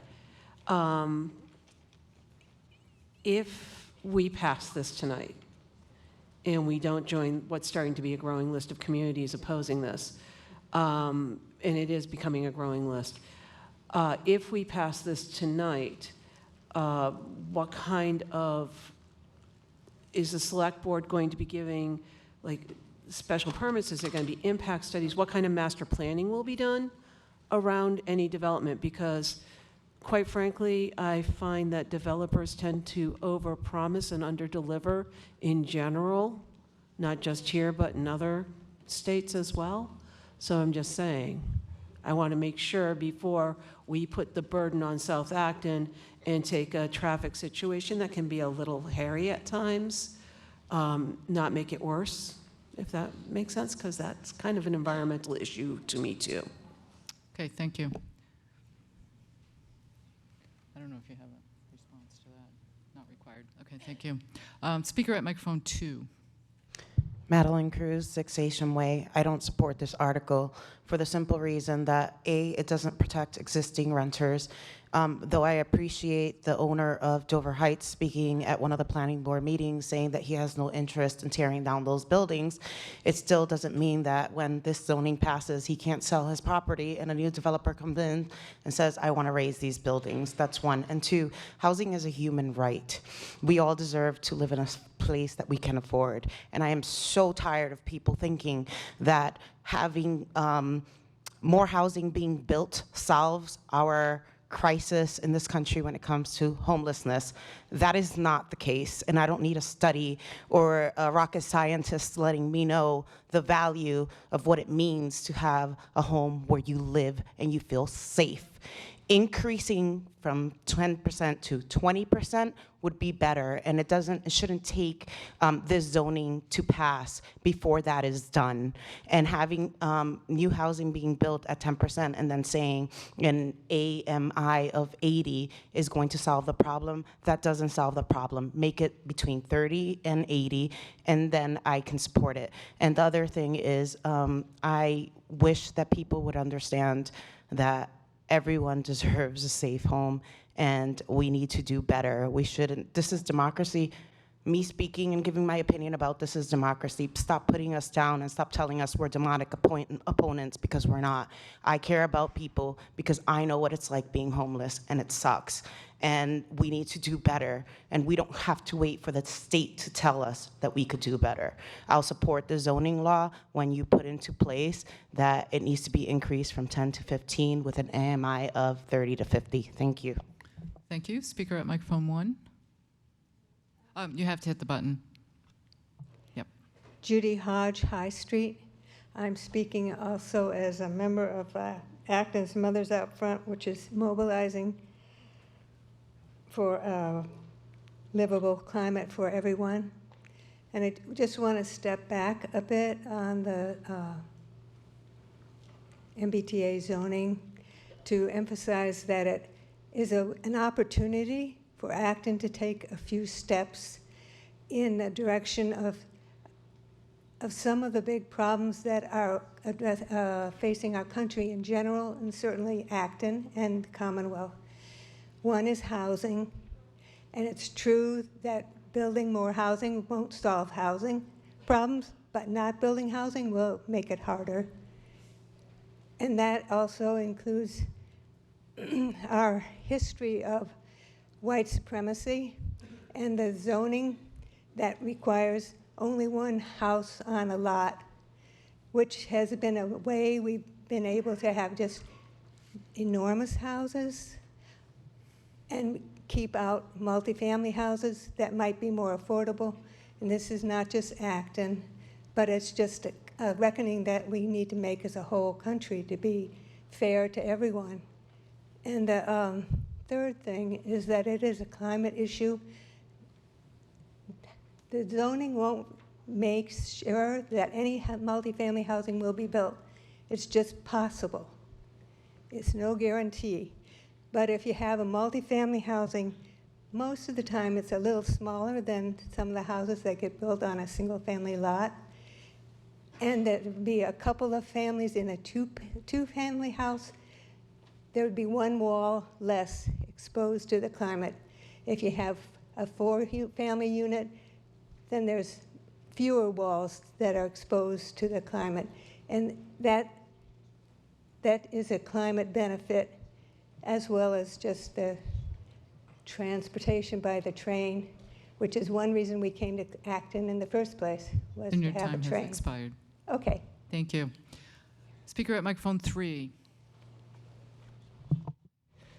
Brewster Conant, Main Street. I just have kind of a question for clarification. We have all these different zoning bylaws happening. And so we just voted one for the Powder Mill Square area. Now this is also addressing that. So could someone explain to me which takes primacy, and by having them both, do we still achieve the goals that are set out? That's one question. Second question is, I thought these things were supposed to be within a half a mile of a station. Maybe I'm wrong on that, so I'm just wondering how we ended up down in Powder Mill Square to begin with. And I guess maybe a third question, if you really do want to have this really intense place where you can build 25 units per acre or whatever it is there, why was Dover Hills really the only spot that was selected and not some spot along, let's say, Maple Street or something? Nothing seems to be zoned south of the rail line. Thank you. Do you have a response to the question? Go ahead.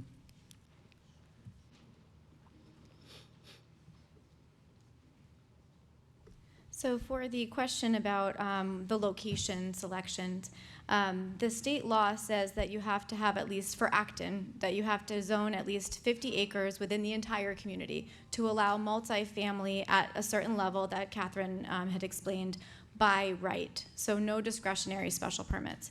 And of that 50 acres, 10 of the acres have to be within the half-mile radius of the train station. So that kind of gets to that point there. In terms of the selection, that was really a community process during the outreach phase and looking at the existing planning documents, the Climate Action Plan, Acton 2020 Comprehensive Community Plan, and Housing Production Plan, aligning multifamily with mixed use in locations that have existing village centers or nearby village centers and commercial services. And let's see, there's another question, I believe, about the Assabet River Overlay District zoning proposal. So that still requires a site plan special permit. So it's not a by right process.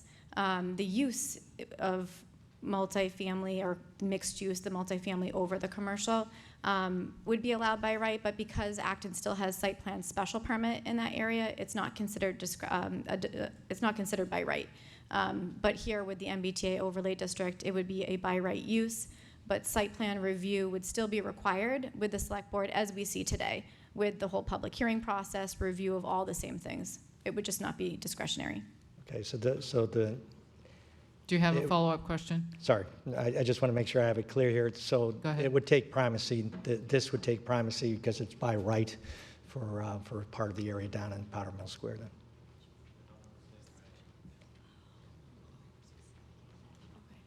Are you referring to the overlay district portion of the MBTA district that's in Powder Mill? Right. Okay, I apologize.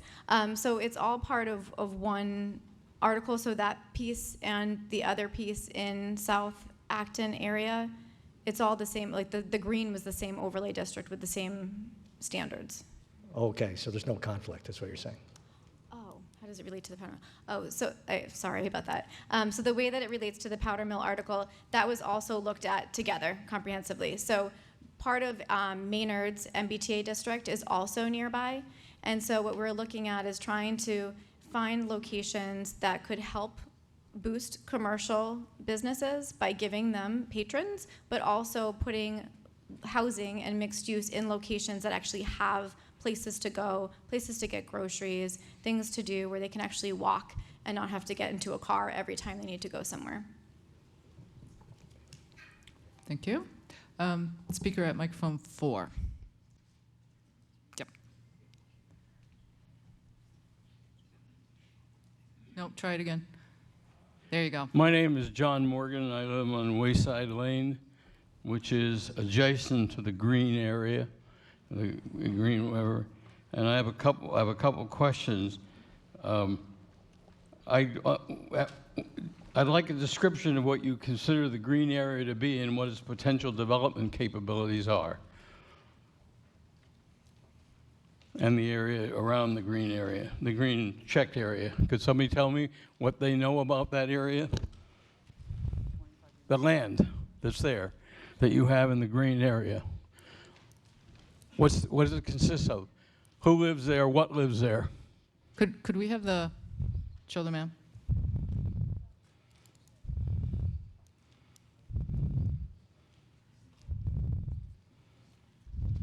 Is this what, whoops. Oh, I think you hit the button too many times there. Am I asking a stupid question? No, I'm just trying to get the picture up so that so you mean this green area? There's a checked area of green. What do you know about it? Huh? I'm sorry, Dover Heights. It's apartment complex. No, it's not. No, it's not. It's not apartment. It's animals. Okay? There's deer there. There's geese there. I live there. I live next to the green area. There's one apartment building that I know of, so I'm asking you, what's the developmental capability of that area, and how is that going to happen? Have you ever walked the area? The man in the white shirt. Have you ever walked the area? Can we just focus on your actual question? Because And that what sounded was my question? That sounded like you're going for a rhetorical point. No, I'm which not. You're allowed. I'm going for a factual point. Okay. The factual point is, what is there currently today? 72 families. In one building? Yes. In that Stop, whole stop. area? Woo, woo, stop. We will allow the question to be responded to by our town planner. It's conservation area. So if you have a question and you're answering it yourself, just make No, a point. I'm stating fact. So just do that without asking questions that you already are answering, please. Okay, I'm asking them what inventory they've done of the current population. There might be one or two buildings there, but that's it. That whole area is wetland on the right side. There's a cul-de-sac there. That's called Wayside Lane. Go ahead, go ahead. So if you're referring to right off of Central Street there where the train tracks cross there. The thing that's green hashed. Yep. So on the left side of the screen, there's two green hashed areas. Overlay District 2 covers 117 and 113 Central Street, as well as the parcel shown in the Powder Mill, two parcels shown in the Powder Mill zoning district. 117 and 113 Central Street. 113 Central Street has a single-family home on it. 117 Central Street is the location of Dover Heights Apartments, and there's also about 6 acres of vacant developable land. The what? remaining, about 6 acres of vacant developable And that's land. the green? And the remaining land area is in wetlands and flood zone. So the remainder of that parcel in the back there is And- mostly wet. How are you going to get roads and water into there? What's the cost going to be to the town? You're going to develop that whole area? Is that what you're saying? So first of all, you've kind of taken more. No, but you're more, not answering. But I will allow I'm sorry, the answer. you're not answering my question. No, I'll allow the answer to this question, Yes. and then we'll move on. Okay, fine. Go ahead. So I'm glad you asked that question because zoning can be confusing and complicated sometimes. So zoning does not mandate that somebody act on this particular law. This is allowing for different options. So the MBTA overlay district is an option. If the property owner wanted to do multifamily and build under this law, they could. They would be required, if they wanted to build roadway infrastructure, whatever they needed. But the town is not required to fund any of that. But you're going to Excuse me, sir. destroy the conservation area. I don't believe that that is true. It sounds like it. It's privately owned. Okay, moving on. Privately owned. Speaker at microphone 2. Try it again. There you Kayla go. Moran, 80 School Street. I am a member of the planning board, but I am speaking on my own behalf. I'm also a realtor of 35 years. Madam Moderator, I move that we postpone this article indefinitely. Second. There is a motion and a second to defer or postpone indefinitely this article. It is non-amendable. That means you can't change it. Requires a majority to pass. Two-thirds, excuse me.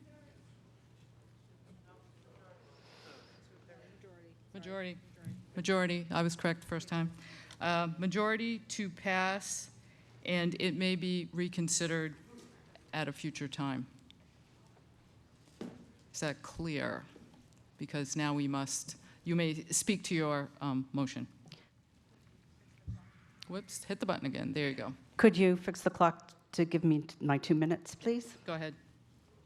Thank you. Go ahead. Based on last night's attendance at town meeting. Most of the townspeople turn out for meetings when they know what's at stake.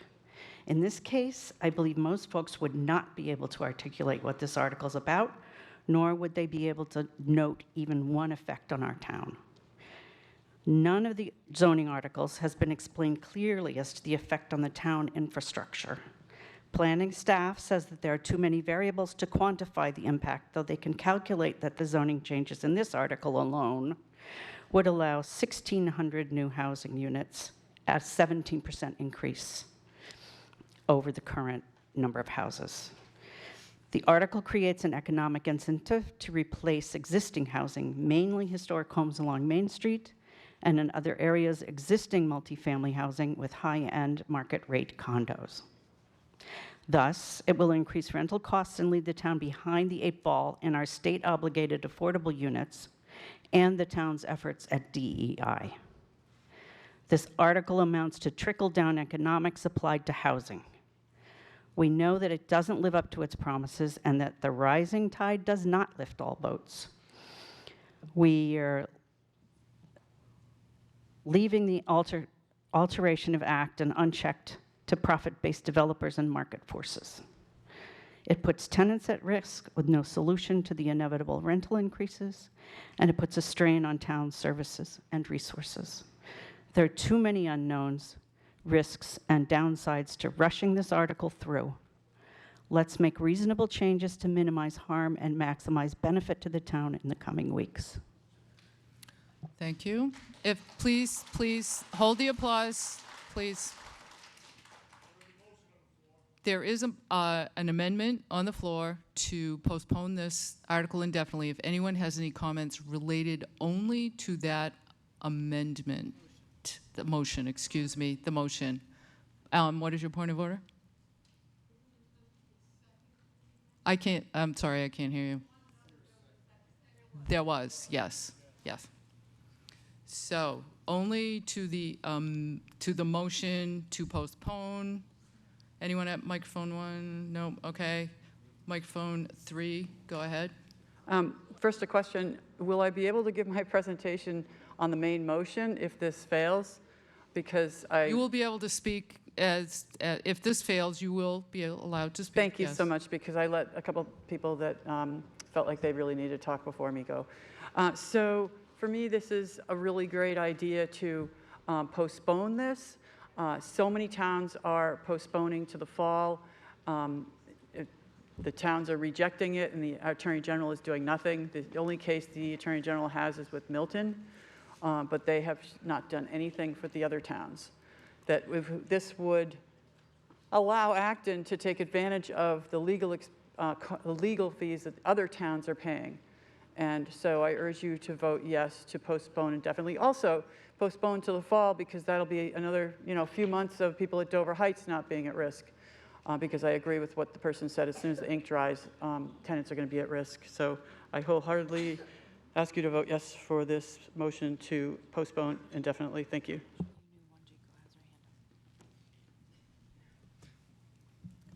Speaker from the front, please.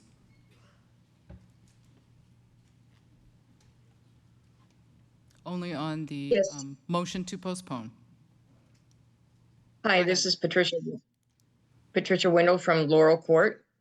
I agree to go forward with the motion to postpone. I have a multitude of questions that I feel need to be answered, and I would like to see the outcome in the courts with other towns first before we move forward on this. I would also like to add that I am a disabled person and I cannot vote in the majority, and I would like to be heard for that. Thank you. Thank you. Is there anyone wishing to speak against this motion? Okay, speaker at microphone 4. Sorry, the amendment is to postpone, Ian Watkins on Strawberry Hill Road. Thank you. The motion, as I understand it, is to postpone. Yeah, get a little closer, sorry. Can you step back a bit, please? Thank you. Okay, start again. Ian Watkins, Strawberry Hill Road. As I understand it, this proposed amendment is to postpone this indefinitely. It's not an amendment, it's an actual motion. Okay, the motion is to postpone indefinitely. What are the consequences of that in relation to the state's legal requirements for compliance under this MBTA regulations? Because if we, I don't sure what indefinitely means in the context of the position that the state government is taking. Thank you. Thank you. Postponing indefinitely kills the proposed article, and if not passed by year end, the town would not be deemed in compliance by the state. Lose all grant funding. But it may be reconsidered at a future time, correct? If not, unless it's put on a warrant. Right, yeah. It would have to come up at another meeting. It would have to be sent out to the townspeople again in order to be, that can happen. This doesn't mean it dies permanently. Okay, we'll take one more comment and then we'll vote on this. Go ahead, microphone 4. We'll take that comment and then we'll vote. Thank you, John Wright Terrace once again. The derisive acronym NIMBY would exclude me because I am penurious and departed from Acton in 2002 due to rent costs. I lived at Dover Heights in Unit C11 for years. I was forced to vacate due to untenable rent increases. Select board attestations about inclusive housing options are fallacious. Rents at Dover Heights are already less than inclusive. Subsequent to the proposed zoning, rents will become even more so. I do not believe the Select Board or the Planning Board. Furthermore, all provisional assurances attested by the owner of Dover Heights can be revoked. The topography there, having lived there, I'm talking, thank you. But could you speak to the motion to postpone, please? I believe I am. I'm talking about tenant rights and the impact on Dover Heights. But how that relates to postponing this article, please. I beg your pardon? You're varying, but go ahead, keep going. I don't understand. I thought you said it was immutable and that it's going forward. Just finish your comment, please. No, I will not. Thank you. We will now vote. Oh, I'm sorry, go ahead. There have been some things that people are saying that are incorrect. There's an article, my name is Laura Plaskin from 10 Joseph Reed Lane. I'm speaking against the motion to postpone. There was an article in the Boston Globe today that includes a map of all the towns and what their status is with the MBTA zoning. There are only 2 towns that have voted down the MBTA zoning. There is not a widespread movement to vote against this. In fact, many of our peer communities have already passed. Lexington, Concord, Westford, Harvard, Chelmsford, Lincoln, they have all passed MBTA zoning. This is an important, law, and we are obligated to comply or else we will have significant consequences, both financially for the town and for continuing the exclusionary zoning that has contributed to the housing shortage in Massachusetts that's been going on for decades. Thank you. Thank you.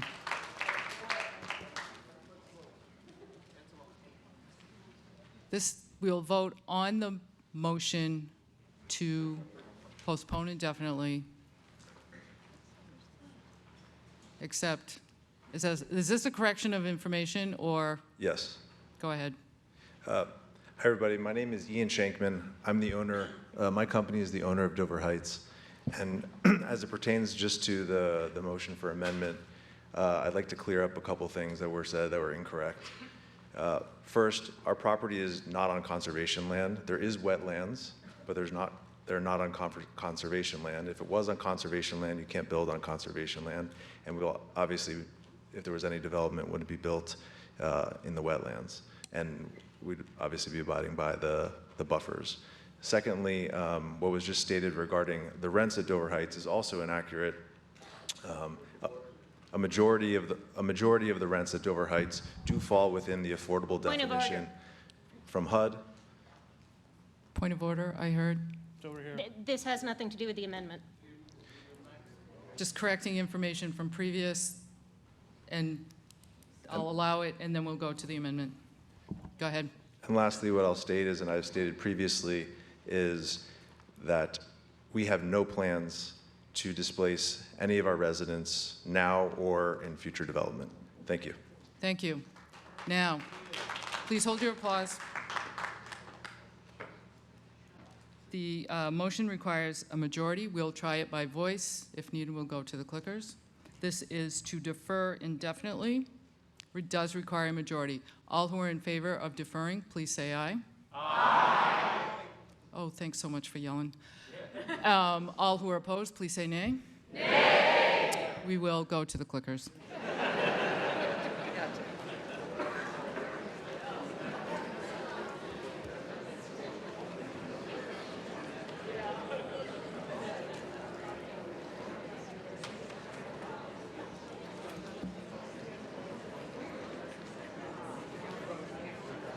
Okay, you may turn on the clickers with the orange button and sync with the blue button.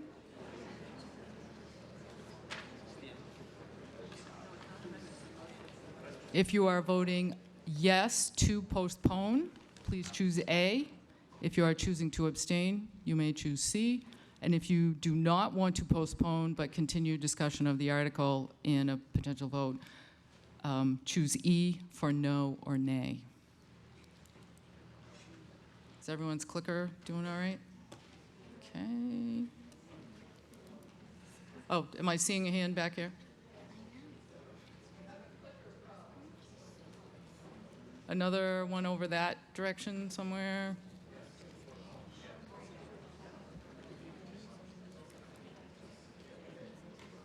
I think I'm not clear where it was. Is there somebody over on this side that's having a trouble? All resolved. Okay, thank you. Has everyone had a chance to vote?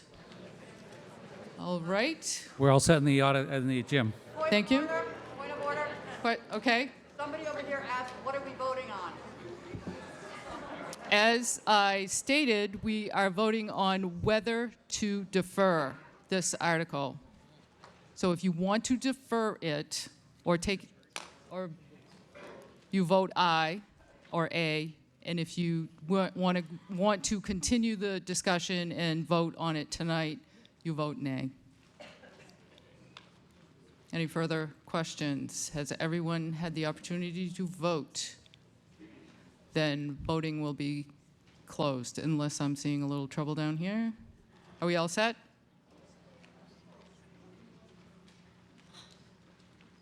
Are we all set? Okay, voting is closed.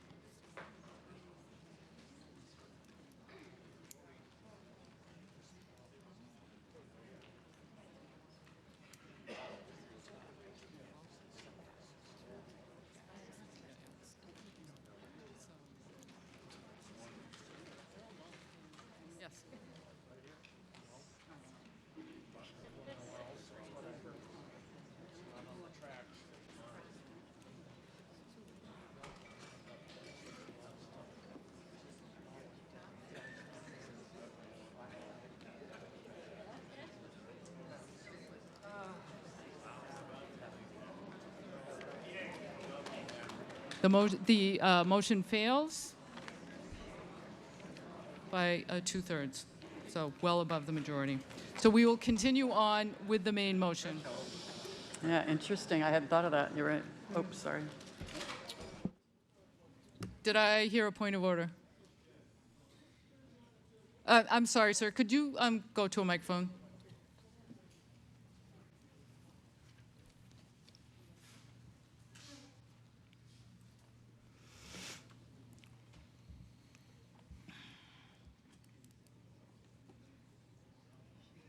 Georgiak, 2 Downey Road. all the other zoning process was 2/3 majority for voting. This one here says it's change of the zoning, it says majority. Shouldn't this be 2/3 also? Excellent question, which I will refer to our attorney. There is a reason for that. Nope, by statute, the MBTA community zoning changes the voting quantum from the 2/3 to a majority for this particular zoning change. Correct. Okay, we are back to the main motion. We'll start at microphone 1, please. Thank you, Madam Moderator. Janet Adachi, Simon Hapgood Lane. Will start by speaking on behalf of the Acton Community Housing Corporation, of which I'm chairman. ACHC is a municipal committee that advocates for affordable housing.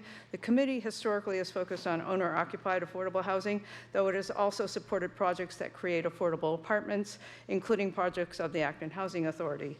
ACHC voted unanimously at its April meeting to support the Article 12 zoning proposal. The committee also would like the town in the future to consider increasing the affordable housing percentage.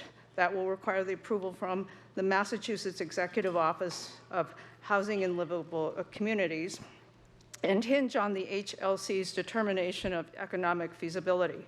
I understand, as Mr. Fuccione said during the presentation of the article, that the town already is pursuing a grant that would enable a study about changing the affordability percentage.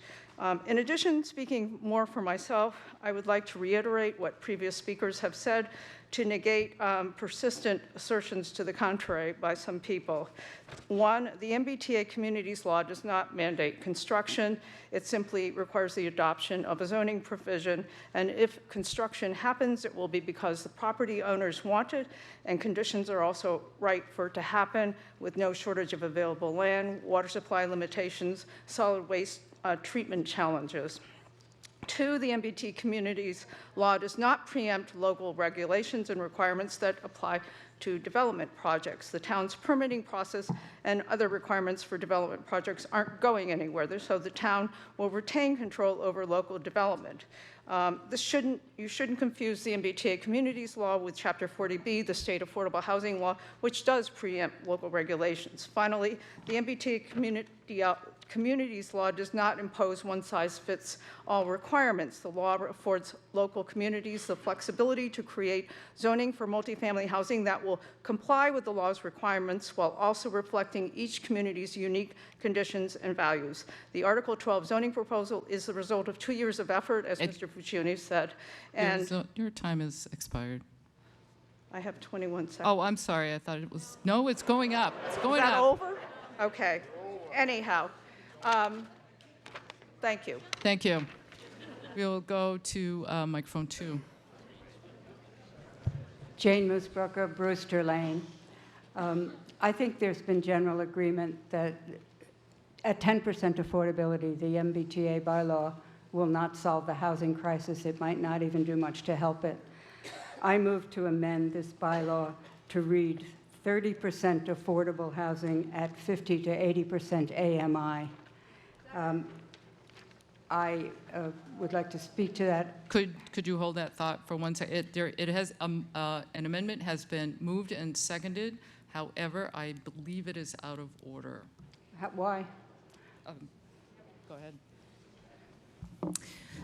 The amendment you're proposing would render the article not in compliance with the MBTA zoning.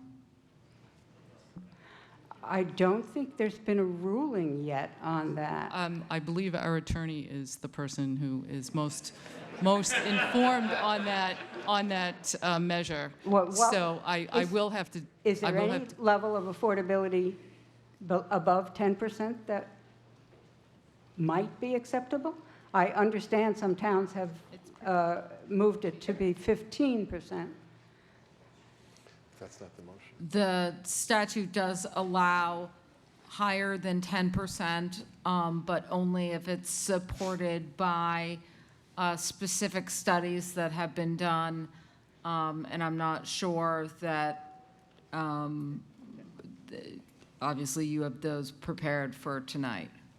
Okay, and there's no E in my name. I'm not a real moose. Thank you. We'll go to microphone 3. Not at random, no. You got to be in line. Yeah, yeah. Yeah, if I call on you when you're in the line and that's what you choose to do, you may do that. Speaker at microphone 3. 3, Sahana.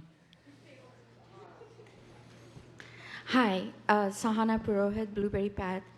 Good evening. I'm in support of this article. This isn't just about a zoning change like many of the people before me have been saying.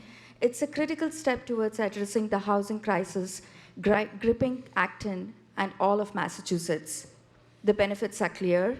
One is increased supply. More housing options will help meet the existing demand, which can help stabilize housing costs for everyone.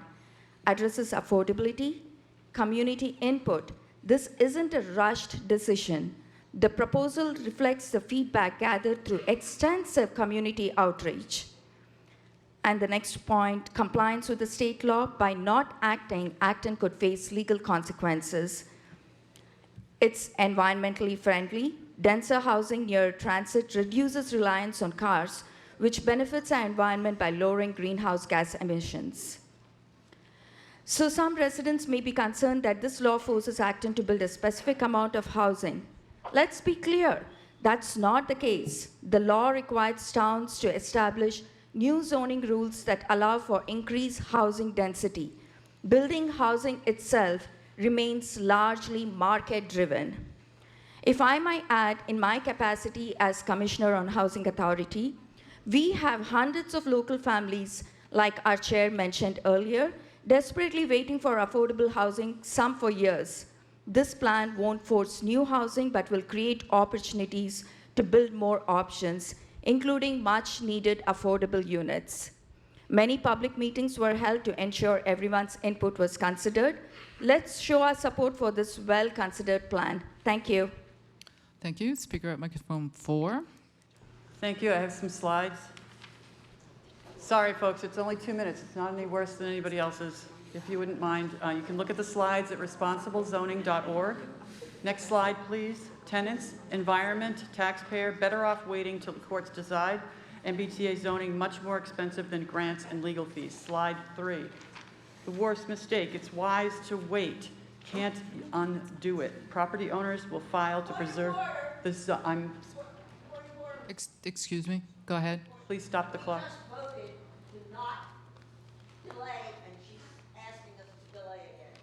No, I'm voting. I'm talking about voting the thing down, and I'd like my time back. Go ahead. Just Ms. keep Van going. Chang. Keep going. The worst mistake. Okay, we can't undo it. Property owners will file to preserve the zoning for 7 years. Next slide, please. The judge referred to this to the Attorney General's claims as novel questions of law. Too many questions. Next slide, please. We measured. Okay, it wasn't 1,800. I did some revisions. It's more like 1,600. You can't afford to gamble that industry will wait or build less than the max. Next slide, please. Climate disaster. Next slide. Sprawl is bad.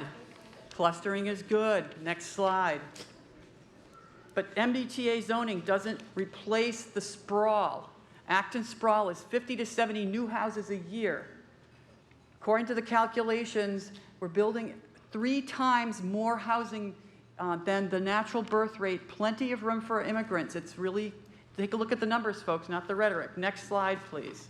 Next, this is about affordability. So the current zoning, on the left, the little house, the condos, a brand new condo is minimum $700,000. You allow 10 on an acre. How long is that tenant going to last? How long is that natural affordable going to last? Next slide, please. Dover Heights, 70 units. MBTA zoning, 350 units. The owner has no plans. That's really nice, but it's a verbal assurance. It's not a commitment to take care of these tenants when he can make millions of dollars. There's no assurance. Next slide, please. New building impacts schools, affordability, open space, traffic, taxes. Next slide, please. Water district says may pose a threat to water, could use up or exceed available capacity. Next slide. She used up my time. Would make it hard to meet community goals. Your time has expired. Grants don't reduce taxes. Please vote no. Is there a correction? Please just don't applaud, please. Thank you. A correction of information, please. Yes, thank you, Madam Moderator. So the last presentation and the website shown on the screen contains information that is factually incorrect, and that would take a significant amount of time to correct here tonight. For example, the website responsiblezoning.org states that the affordability requirement only applies to 10 units or more is false, as are many other statements in the presentation given. We're not going to do a counter presentation, but suffice to say, there are factual inaccuracies. Thank you. I think we'll take a couple more comments, then I'll take the polls. Whoops. Microphone 1, please. Say that again. I'm sorry, Bob Van Meter, Half Moon Hill. I move the previous question. There's a motion to cut off debate and seconded. All who are in favor, please say aye. Aye.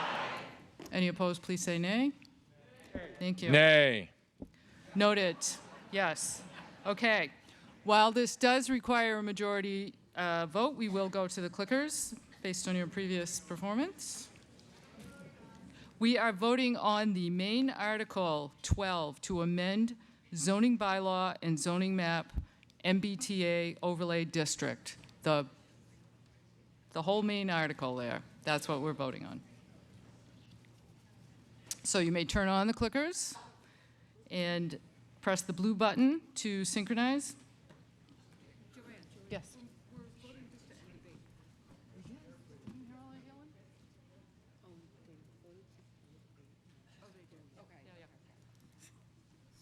It's okay.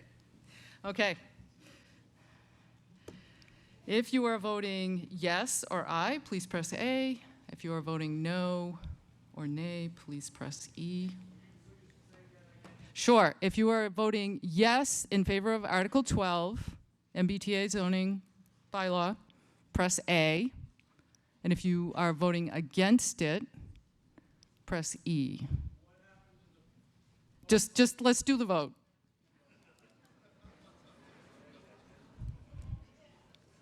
We're down in the upper gym.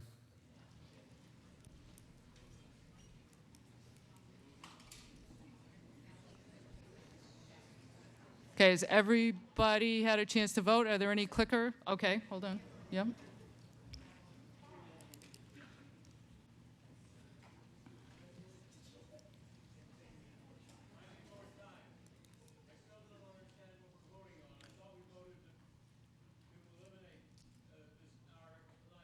We did not.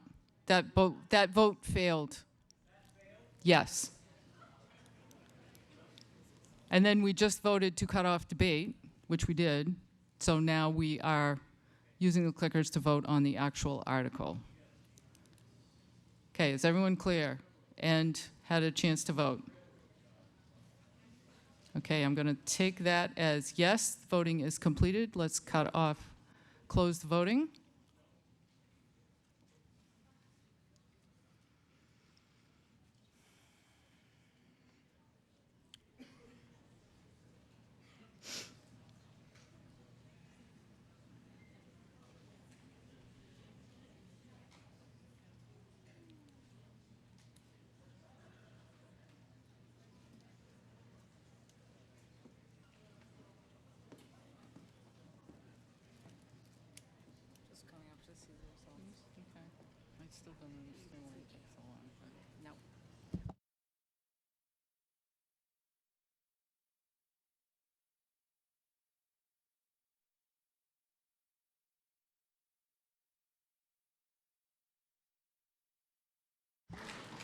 The article does pass by a 69 to 31%.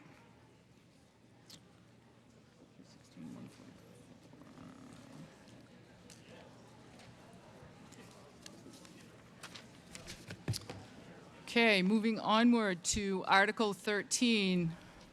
We'll take 1 minute while it appears people are heading for the exits.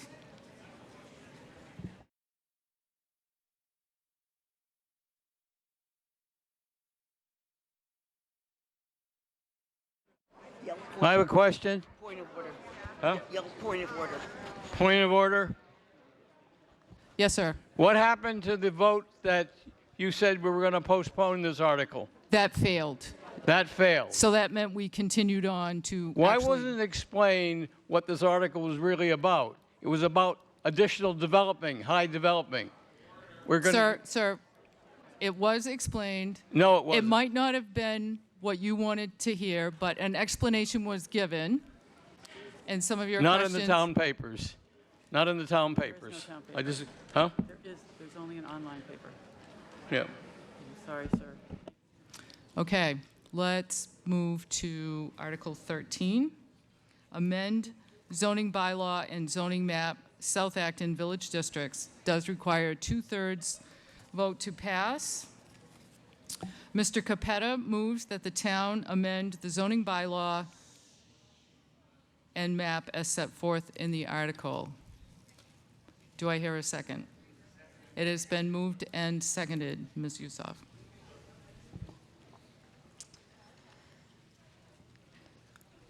While this article has a different emphasis than Article 12, it complements Article 12 and was part of the same comprehensive planning effort. Article 13 implements action items established in the South Acton Vision and Action Plan by proposing zoning changes in the South Acton Village Core.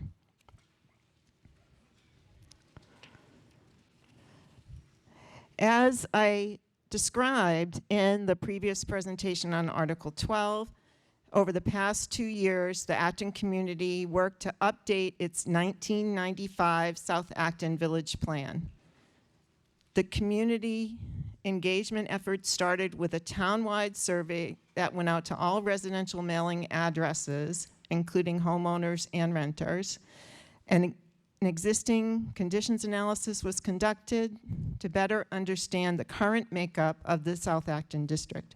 These findings, as well as survey results, were presented in person, and further feedback was collected. And this whole timeline that was took place over those 2 years was presented in more detail in the previous presentation. The goals of the South Acton Vision and Action Plan, which was this overall planning effort, included many aspects. Phase 2 of the community outreach process focused on creating these goals in a collective to try and achieve the vision that we were looking for. Throughout the engagement process, we heard that residents were excited about the idea of more commercial uses, such as restaurants, coffee shops, retail stores, and art galleries. These uses are almost non-existent today in the South Acton Village area. Safety is also a main concern. People want to feel safe walking to businesses and recreational areas, so safer sidewalks, bike lanes, and crosswalks are desired. Places to gather along streets is also desired by the community to foster the village scale feel. When evaluating existing conditions, it was clear that what is on the ground today in the South Acton Village area does not match the desired vision of the community. When evaluating the causes for why this has not occurred, it was clear that the existing zoning was creating some barriers to this vision. Mixed use is allowed today, but a commercial component is not required. And incentives are in place to encourage more residential currently than commercial. I will now turn over the presentation to John Capetta to describe the details of this article. Thanks, Catherine. Based on the vision and existing conditions, the proposal in Article 13 is to adopt zoning changes that incentivizes village-scale commercial uses and mixed use. In other words, new businesses and buildings that can have a mix of uses. The proposal separates out the existing South Acton Village District into 2 areas, SAV1, SAV2. In other words, South Acton Village 1, South Acton Village 2. Zoning proposals in SAV1, which is in the pink area, are tailored to the development patterns in the historic district. SAV2, shown in the dark blue, would include stronger incentives to encourage commercial uses that are desired and considers it its direct proximity to the MBTA station.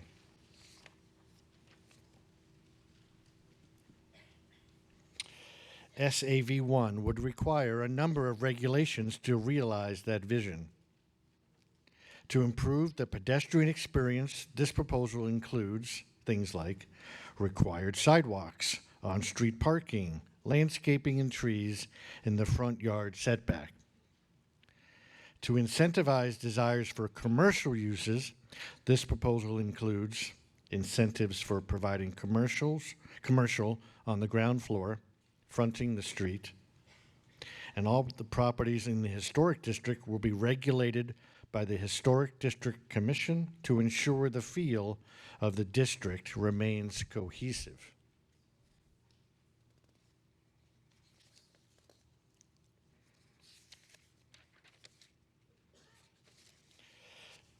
SAV2 has many of the same requirements as SAV1, such as landscaping, but has additional regulations to ensure village-scaled commercial. These include reducing the number of curb cuts, requiring ground floor commercial, architectural requirements as this area is outside of the historic district, and reduced parking minimums.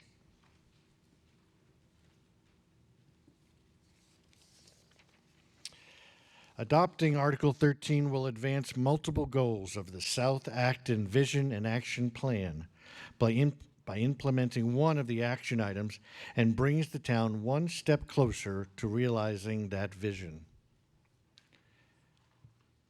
Just like in the other article I spoke about, the Planning Board recommended this article unanimously. Thank you. Thank you. Select Board recommendation? The Select Board unanimously voted to recommend this article.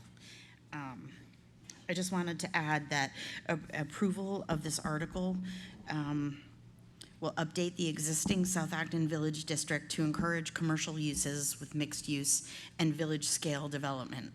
This zoning amendment is the result of the town's planning department's hours and hours of community outreach through workshops and presentations to obtain input from community members, along with the South Acton Advisory Group. Thank you. Finance Committee recommendation? Thank you, Madam Moderator. The Finance Committee did vote 8-1 to recommend this article. Thank you. Town meeting members, speaker at microphone 2.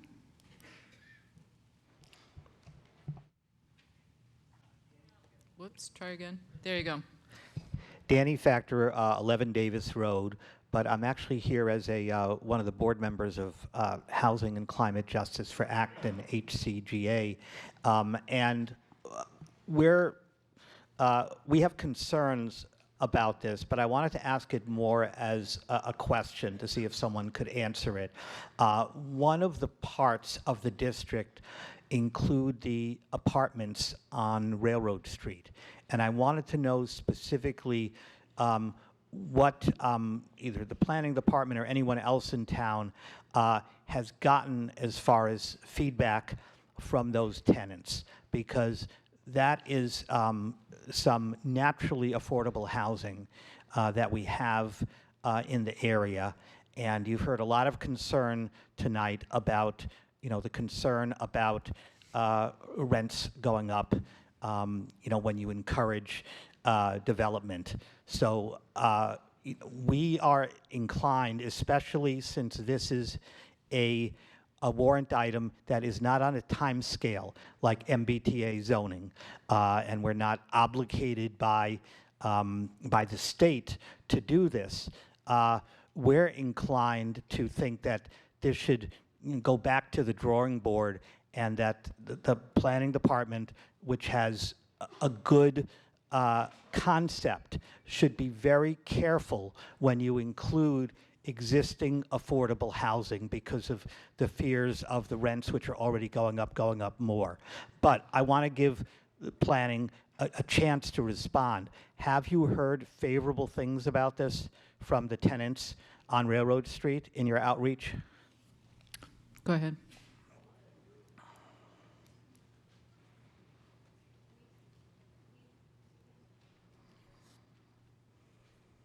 Is that working now? There we go. So we don't ask where people live when they come to our workshop, so I wouldn't be able to answer that for you. I Well, apologize. that's a real important question when you're doing outreach. And your time has expired. Yeah, please vote no based on the quality of the outreach that's been done. Thank you. Speaker at microphone 3. Hi, Jared Rice, 25 Birchridge Road. I actually just have a question.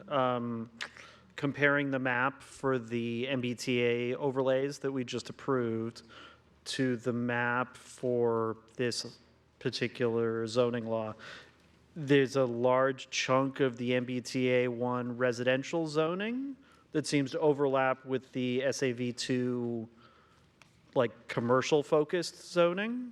So I'm mostly just asking if we vote both in, how does the fact that one overlays the other impact the potential commercial development? You may respond.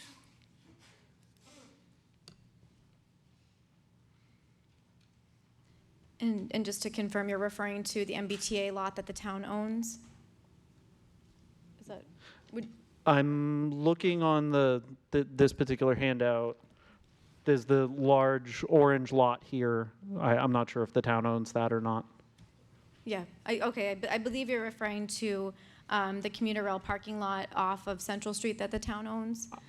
Probably. Okay. I think so. All right, so anything that would happen on that lot would require future town meeting votes or any future authorizations, but the community had expressed a desire to update the zoning in that particular location. So that is in the South Acton Village District today. And so this just incorporates some changes that's in front of you tonight in the zoning article for the base district. The MBTA overlay district does go over that parcel, again, based on the community feedback. A lot of community members were interested in having the option so that if the town ever wanted to pursue something in the future, they would have that opportunity. So this gives them the opportunity to develop it either or. Correct. Okay. But that would require several additional authorizations from the town and to come back to town meeting if the town wanted to do something like that. Totally fine. Thank you. Thank you. Speaker at microphone 4. Thank you. I have slides, but I will go no slower than everybody else. So if you would mind putting my slides up. And next slide, please. This is contrary to community goals. Does not create any affordable housing. It shifts the tax burden to residential more. Doesn't preserve the tenancies. It doesn't preserve historic assets, which will be at risk. Next slide. Again, similar thing, this is just for a commercial site, is now going to be incentivized, code speak for more market rate condos. Thank you. So again, next slide. So it will cost us higher taxes, keep going. And by the way, I dispute a lot of things on the town's website, so we could have a debate, I hope, sometime if we're going to be doing this again.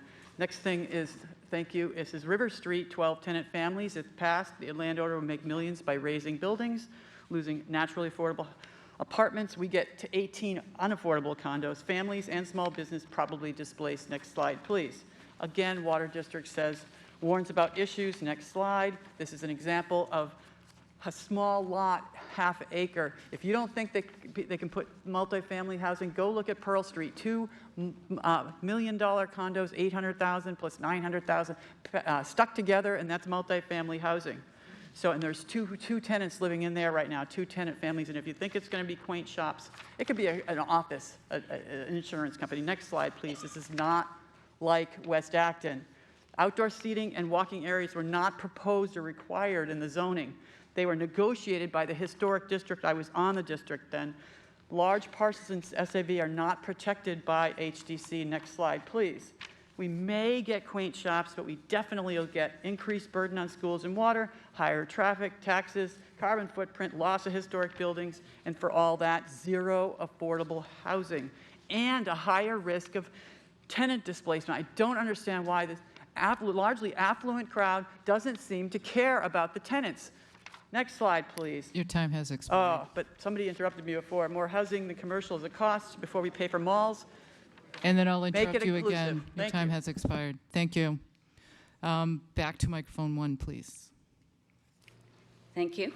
I'm Patty Sutherland, Old Beaver Brook, speaking on behalf of the EDC. The EDC supports the zoning changes proposed by Article 13, which addresses the goals of the South Acton Village Plan first articulated in 1995 and more recently enhanced by feedback achieved through the 2022 townwide resident survey and subsequent public workshops aimed at sharing the survey results and gathering additional feedback. These efforts revealed that almost 20 years later, existing conditions of South Acton Village do not match the goals of the community. It was further determined that current zoning presents barriers to both business owners and mixed-use developers in their desire to create the community's vision presented in 1995 and reinforced through recent community engagement. The goal of the proposed zoning changes is to incentivize village-scale commercial uses, such as retail shops, restaurants, and art galleries, and commercial residential mixed-use structures that are realistically achievable and that support the desired aspects of safety, walkability, diversity, and historic preservation. Article 13 proposes the creation of 2 distinct yet compatible districts. SAV1 zoning along School and River Streets considers smaller commercial amenities while preserving the historic district zoning requirements. The SAV2 zoning proposal has stronger incentives requiring ground floor commercial uses in new development closest to the train station, while allowing more flexibility in parking requirements and floor to area ratios. The 2 districts work together to provide economic viability for small businesses to thrive while increasing affordable multifamily options within walking distance of commercial amenities. Further, both efforts directly support the Climate Action Plan. In terms of a comprehensive planning process, Article 13 complements the efforts made in Article 12, as well as the zoning changes proposed in Article 11. The EDC urges the community to vote yes on Article 13. Thank you. Speaker at microphone 4. Thank you. I just want to ask a clarifying question. The CPA funds that we recently, were just this evening approved for the park on River Street is part of the SAV2 section. So the concern is we've approved a park and now we're going to change the zoning to possibly, build houses there. So just trying to I'm concerned about that. Yes, go ahead. So the zoning today is in the South Acton Village District. And today, in the South Acton Village District, residential uses are actually incentivized to do all residential rather than a combination of commercial and residential. The zoning proposal would not necessarily affect that parcel unless the town chose to do something different, which there are already significant grant funds, CPA funds that are obligated for that project. So I don't see that being something very probable. So can I just ask a follow-up question? Go ahead. Sorry, I forgot to identify myself. 103 Main Street in South Acton. Chris Depew. But that SAV zone, SAV2 did encompass that approved CPA area, I believe. Just want to make sure that that's part of that, and so then there's a conflict. Yeah, it's already in the South Acton Village District today that allows the same uses that are being proposed. It's just kind of shifting the incentives to commercial rather than residential and allowing for more incentives for that type of development. Thank you. Speaker at microphone 3.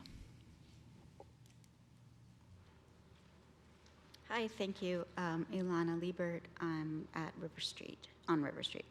I had a similar question to the last speaker. The 53 River Street parcel where the park is being built, it's included in SAV1, I believe.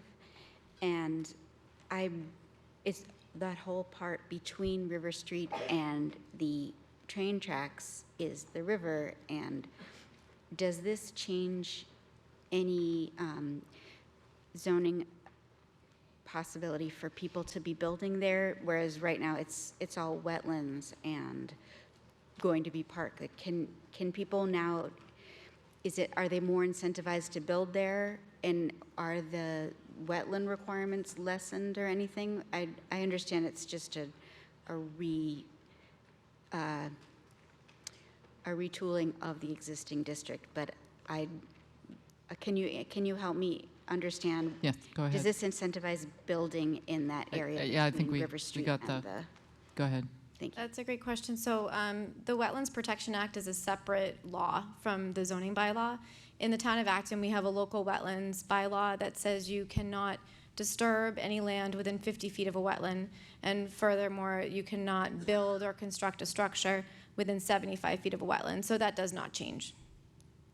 Okay. May I ask a follow-up question? Yes. Thank you.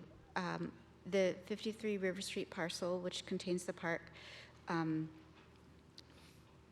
understanding is the select board voted to recommend that entire parcel be a park for recreational historic purposes. Is the rest of that parcel potentially going to be developed? Go ahead. So I just want to make a clarification. So the zoning doesn't change the use. The zoning is just saying what can be allowed in that district, and municipal uses, which is what the park would be considered, is allowed in the South Acton Village District and the proposed district. So there's nothing more that's being proposed by the town on the 53 River Street site except for the park that has been proposed and that the community has seen. Okay. Thank you. Thank you. I think I saw a speaker at microphone 4. Yes, go ahead.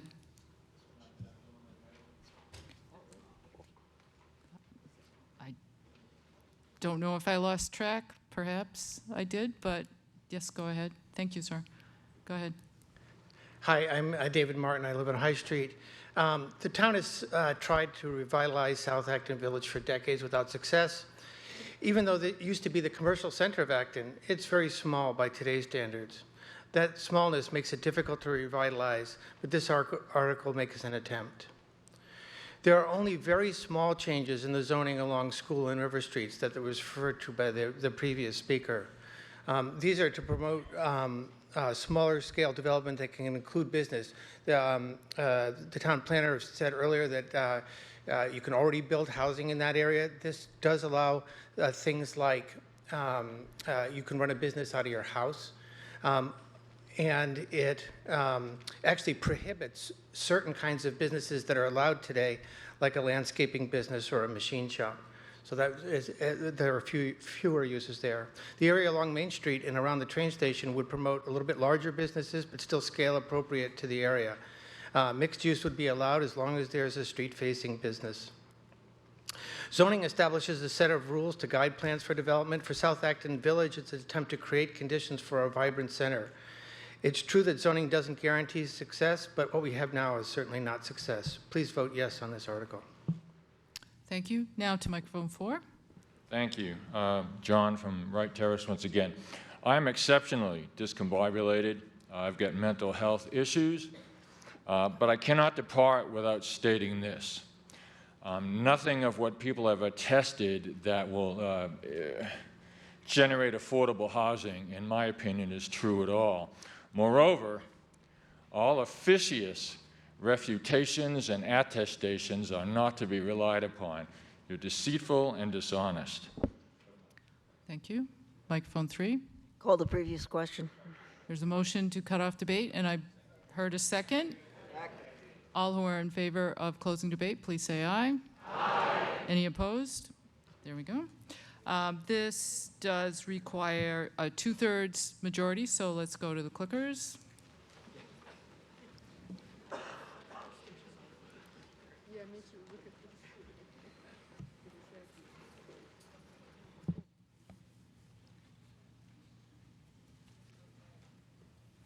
I think most of the heavy lifting is done, most of it. We got a few more things to go. Oh, clicker in the middle here. Anne's coming to you. So you can turn on and sync. Any other clicker troubles? Okay. Okay, if you are in favor of Article 13 to amend zoning bylaw and zoning map, South Acton Village Districts, please press A for aye and E for no or nay.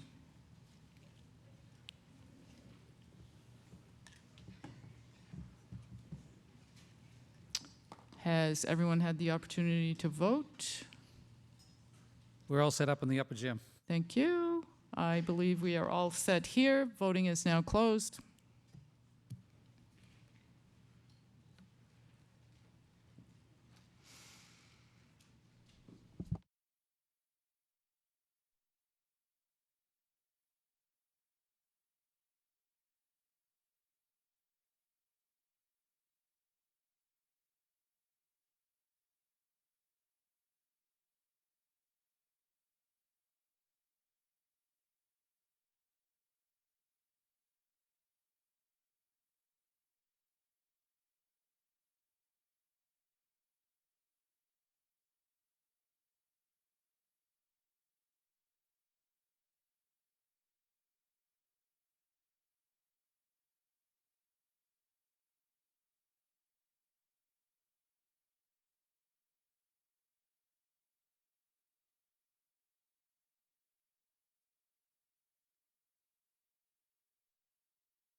The motion passes clearly by the 2/3 by a margin of 82% to 18%.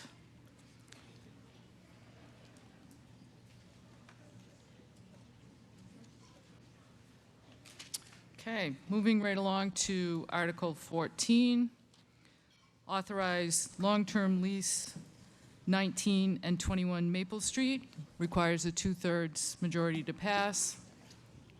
Ms. Arsenault moves that the town authorize the Select Board to enter into a lease with a term of up to 20 years pursuant to Massachusetts General Laws, Chapter 30B, and on other such terms and conditions as the Select Board may determine for all or a portion of land and the buildings at 19 to 21 Maple Street as set forth in the article. Do I hear a second? It's been moved and seconded. Ms. Arsenault. I'm happy to say we've moved on from zoning. Article 14 simply is authorizing a long-term lease for 1921 Maple Street, a town-owned property. And approval of this article will authorize the town to enter into a long-term lease agreement with a potential tenant. How do I move forward? I'm sorry, question? I was wondering how I to think you move just forward. hit the green button, The obvious green button. I think. I have not actually had to do that. There you go. So you can see on the map where 1921 Maple Street is.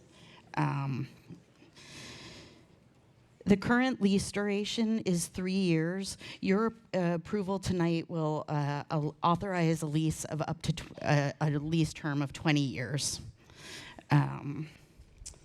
And this is the building as it is today. And this is just authorizing a lease term. It's not deciding on a tenant. And the Select Board unanimously voted to recommend Article 14. Thank you. Finance Committee recommendation? Are we in a huddle? Oh, there was a change from their last consideration, apparently.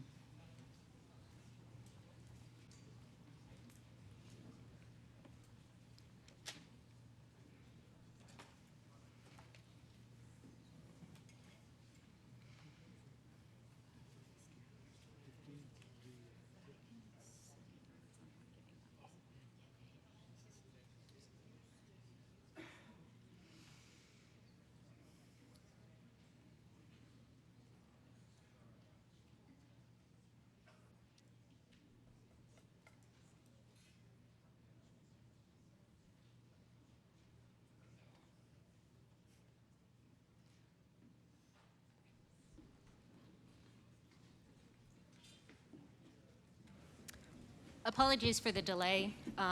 This motion, when it was first presented to us, was for a significantly shorter period of time, so we had to discuss. While we don't love the change, we do actually recommend this article.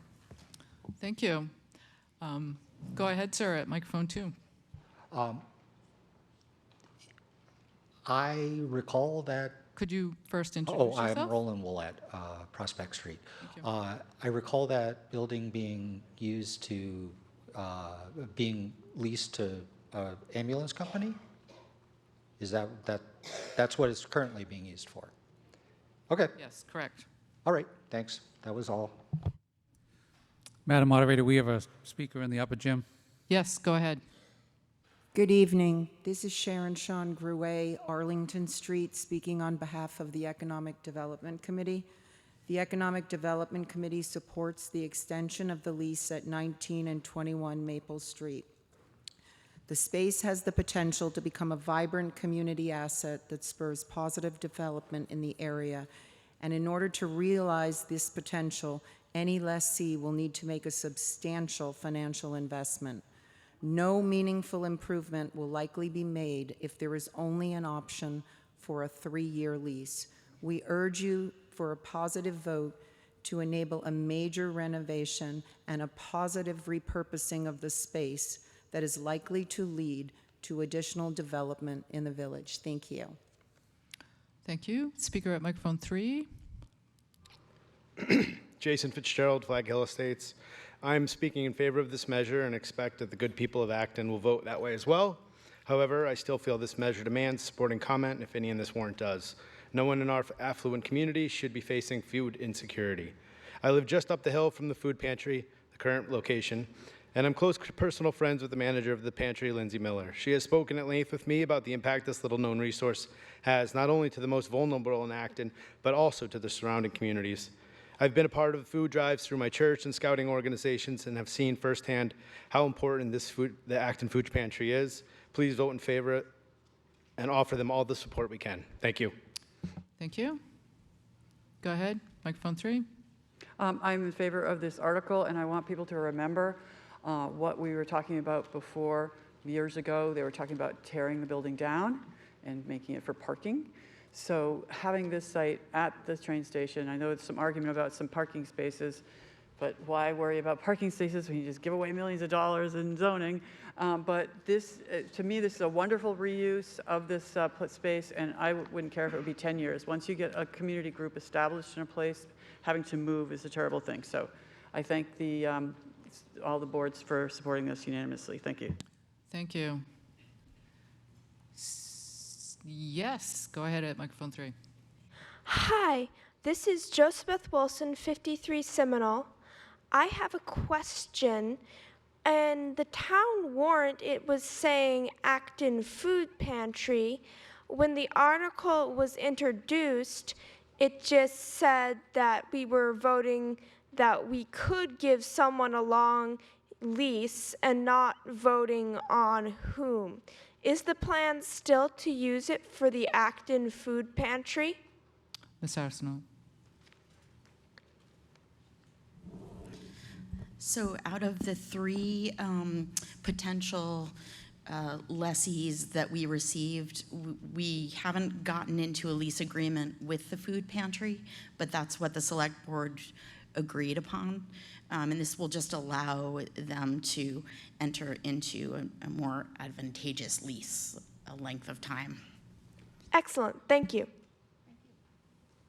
All righty, seeing no one standing, we will vote. I am hoping that we can just do a voice vote on this. All who are in favor of authorizing long-term lease at 19 and 21 Maple Street, please say aye. Aye. Any who are opposed, please say nay. Thank you. It was unanimous. Unanimous in the upper gym. Thank you.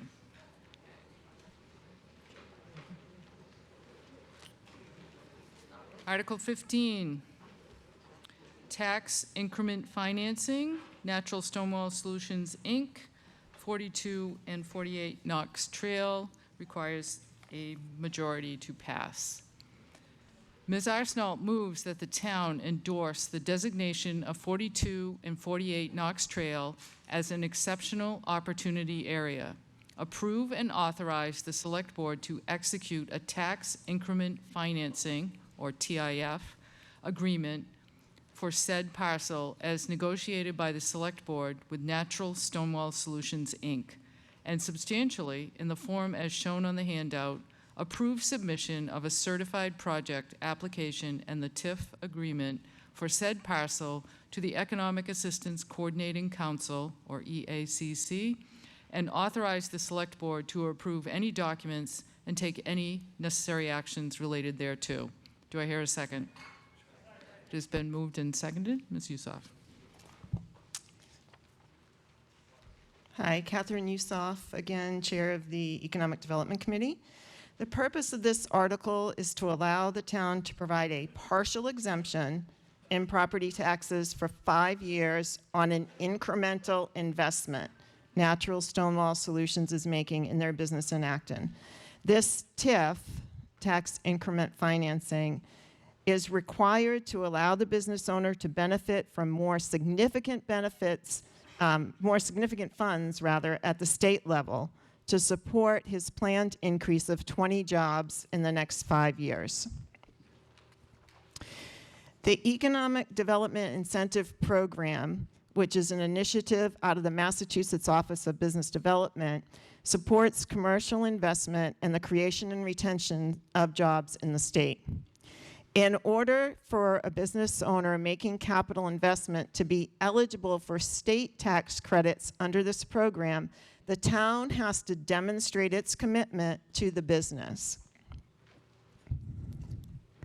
A common way for local governments to demonstrate their support for the business and the resulting job creation is to offer a TIF, or tax increment financing agreement.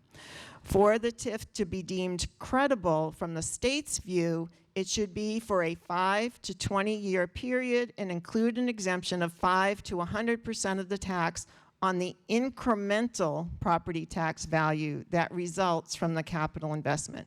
So those are just the terms that the state is looking for within those parameters.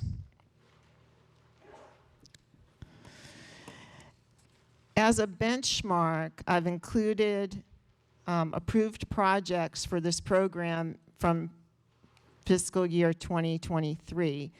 13 communities approved TIFs, or there were 13 projects, and 10 of those were TIFs.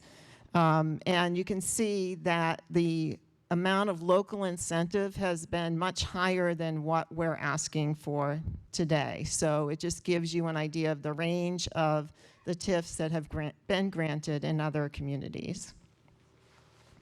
Natural Stonewall Solutions, the business that we're here to support, has an innovative process for creating and installing stone walls, natural stone walls. And they are a sister company to Old Village Landscape, which has been in business since 1988. The company is located on Knox Trail in South Acton. The owner grew up in Acton, is raising his family here, and is making a significant investment in his business here in Acton. This demonstrates visually what a TIF is, and what we're looking at is just giving some relief on the incremental investment, or the added property value from the incremental investment. The town will benefit significantly from that incremental investment for the long term, and we will also get the benefit of the increase in jobs as a result of this investment. The percentage that we're proposing is for 5 years, starting at 50%, going down each year to 10% in year 5. So the bottom line exemption here over 5 years is $18,500. So this doesn't affect any of the taxes that the property owner is paying on the base, but only provides some minimal relief on the taxes on the incremental investment. The benefits here to the town are that we're incentivizing local business investment, showing our support for local business, leveraging this substantial state support, and to the business owner, this is giving him a benefit to give him some additional support to enable access to the staff that he needs to make his business successful. In the long term, the town will benefit from this resulting growth in his business. Thank you. Select Board recommendation? The Select Board unanimously voted to recommend this article. And just to add more of what was already said, approval of this article will authorize the Select Board to approve and execute a tax increment financing TIF agreement with the local business owner or a resident of Acton choosing Acton to grow his business. Tax increment financing is a tool to encourage economic development by exempting a portion of the increased real estate tax for a specific project for a limited time. Finance recommendation? The Finance Committee recommends this article. Town meeting members?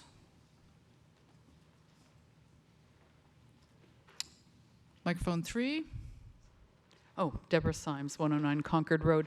I have a question. The 1, 2, 3, the third bullet item under 2 Acton that says increases commercial tax base by $2 million long term. I don't know what long term means, so do we have some concept of what term we're talking about? Thank you. Go ahead. So the point is that the TIF is giving some relief to the taxpayer on that additional property value for 5 years. So 50% in the first year down to 0 after year 5. So this additional investment that the property owner is making is beneficial to the town because now we have this higher tax base. Can I do a quick follow-up? Sure. Thank you. So where do we come up with the 2 million figure is really? That's the amount that he's invested in this manufacturing facility. Okay, thanks. Yep. Microphone 1. David Black, Central Street. Have a question on the wording of the motion, which doesn't quite match the warrant. Could we get that on the screen? Okay, second line. Exceptional opportunity area is capitalized. It suggests to me it's a defined legal term. Could town council or somebody explain where that term is defined and what it actually means? Exceptional opportunity area. Second line.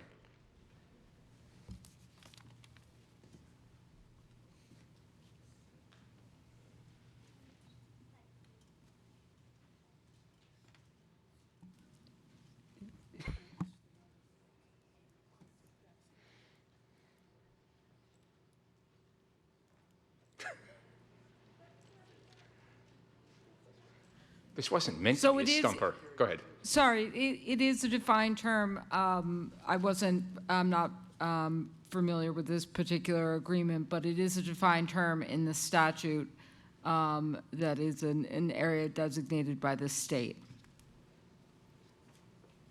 Okay, thanks. Madam Moderator. Where did that come from? Finance Committee. Oh, yes. Yeah, as part of the due diligence for the Finance Committee on this article, I walked the land. It is currently a vacant lot over on Knox Trail. So we're basically turning a vacant lot into a high-tech manufacturing facility. Okay, seeing no one else standing, we will vote. This does require a majority to pass, so let's try by voice. All who are in favor of tax increment financing, Natural Stonewall Solutions, Inc., 42 and 48 Knox Trail. All who are in favor, please say aye. Aye. Any who are opposed, please say nay. Nay.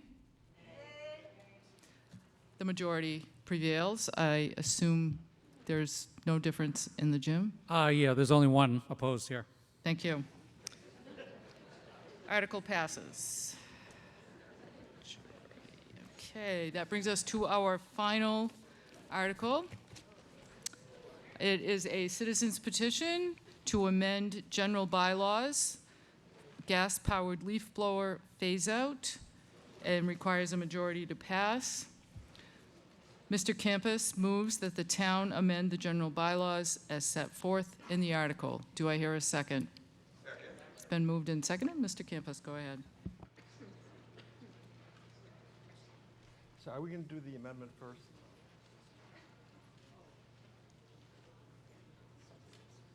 So give us your presentation. Mr. Campus found out that he needs to amend a small bit, so I would suggest you do the main presentation and then tell us the amendment. Perfect. I'm Paul Campus. I live on Ethan Allen Drive. I've lived in Acton for 35 years.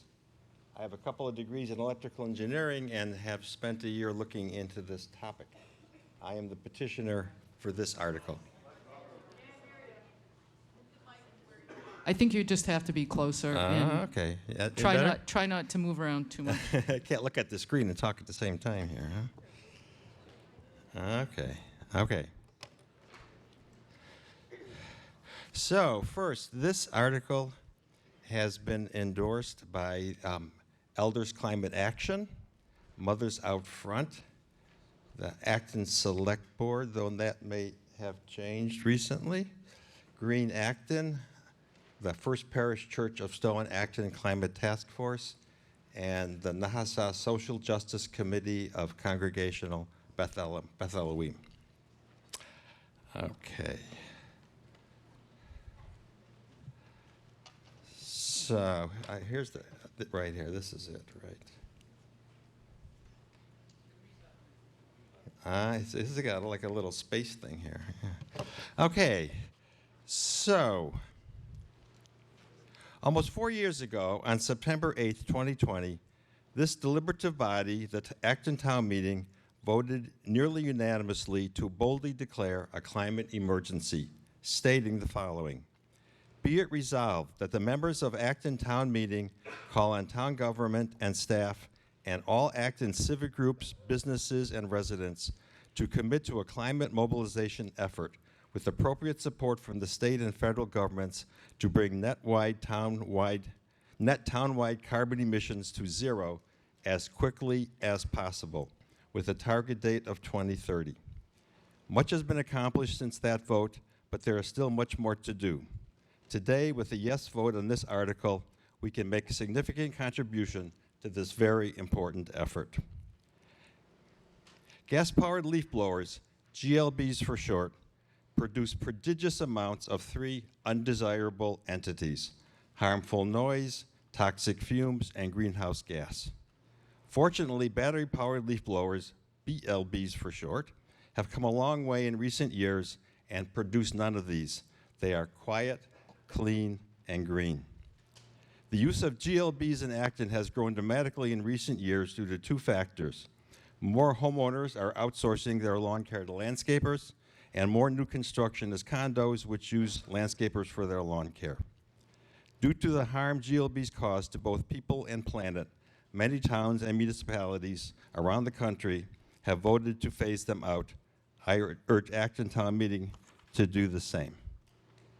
Okay, so here's a quick look at what's been happening around the state and around the country in terms of phasing out gas-powered leaf blowers.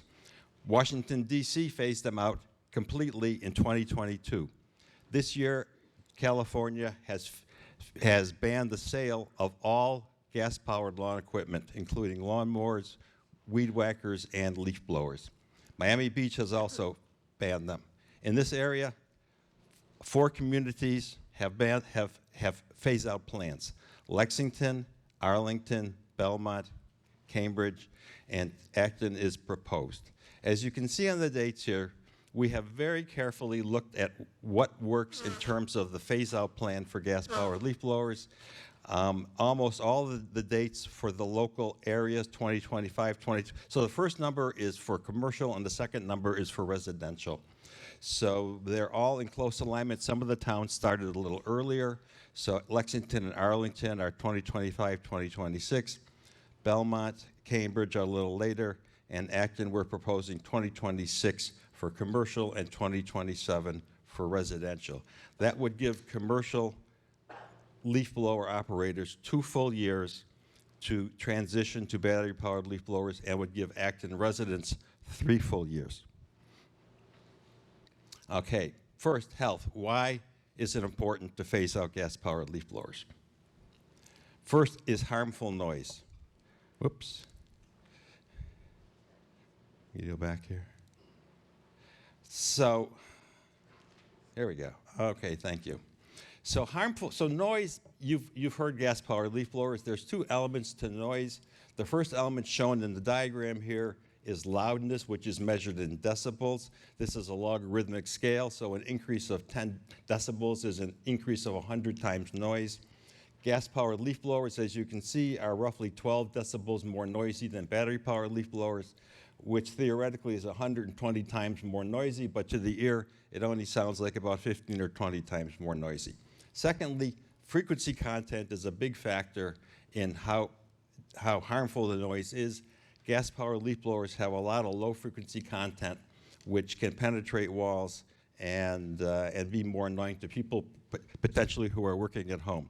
So we're going to try to do a little demo here of a battery-powered leaf blower noise followed by a gas-powered leaf blower at the same distance. This is the battery power.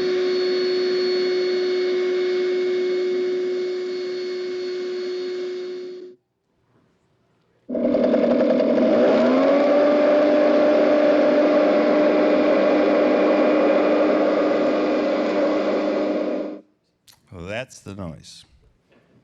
Okay, I think that's a pretty tangible comparison right there. So we're going to move on to toxic fumes. So when I started doing this initiative, my first interest was trying to reduce the noise in Acton, but it didn't take long in doing some research that I found that the noise isn't really the biggest problem. The biggest problem is invisible, and it is the absolute staggering amount of toxic fumes produced by gas-powered leaf blowers.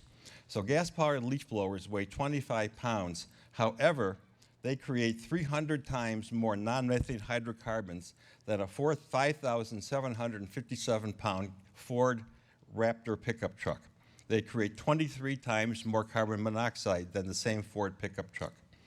Carcinogens. Gas-powered leaf blowers produce 4 of the World Health Organization's top 10 carcinogens: benzene, butadiene, formaldehyde, and acetaldehyde. And as we know, carcinogens are not things you want to fool around with. Finally, airborne particulates. They blow up a lot of dirt from the ground and create a lot of small PM2.5, which penetrates deep into the lungs. Lastly, using a gas-powered leaf blower for 1 hour produces as much smog-forming pollution as driving a car 1,100 miles, the distance from Boston to St. Louis. Greenhouse gas.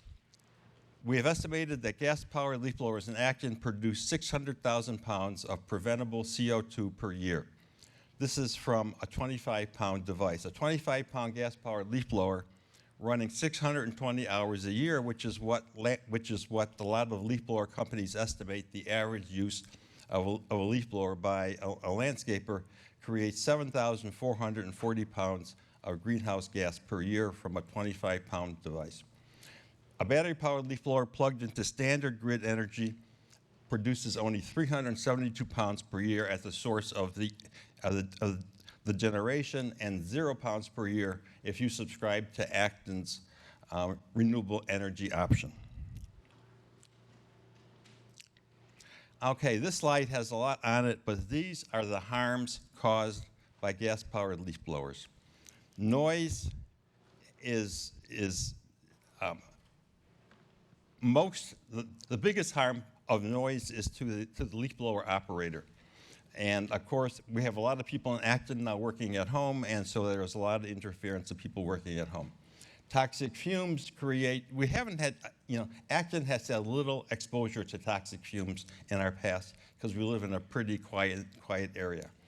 However, toxic fumes, there's a whole lot of research there. They create all kinds of problems. They are particularly harmful for children who are active and breathe deeply and have immature immune systems.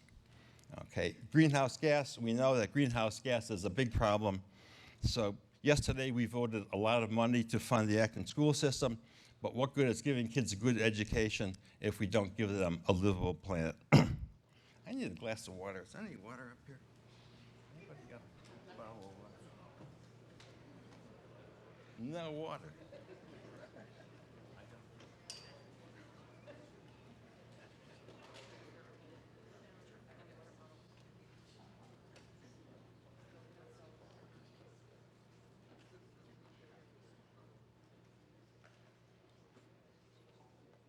Sorry about that. All that blowing air dries out my mouth. Okay, finally, as I said before, the biggest beneficiaries of the transition to battery-powered leaf blowers is actually by landscapers themselves. In addition to not harming their hearing, not breathing the toxic fumes, and not creating greenhouse gas, gas-powered leaf blowers also create a lot of vibration that is harmful to the organs of landscapers. Moving along. Okay, so there's been a lot of talk about, can battery-powered leaf blowers really do the job? Battery-powered leaf blowers have come a long way in the last few years, and we're going to go through very quickly some of the characteristics that make battery-powered, that evaluate the usefulness of battery-powered leaf blowers. So first is availability. A lot of companies, a lot of gas-powered leaf blower manufacturers are now switching to battery-powered leaf blowers. So right now there are 10 manufacturers of serious professional-grade battery-powered leaf blowers. Secondly, performance. As you can see on this chart, performance is, as we're measuring here on the vertical axis, is in newtons, and that's a measure of force. So the standard, the commercial sweet spot for gas-powered leaf blowers is 20 to 40 newtons. And as you can see on the left, there is a set of still leaf blowers there.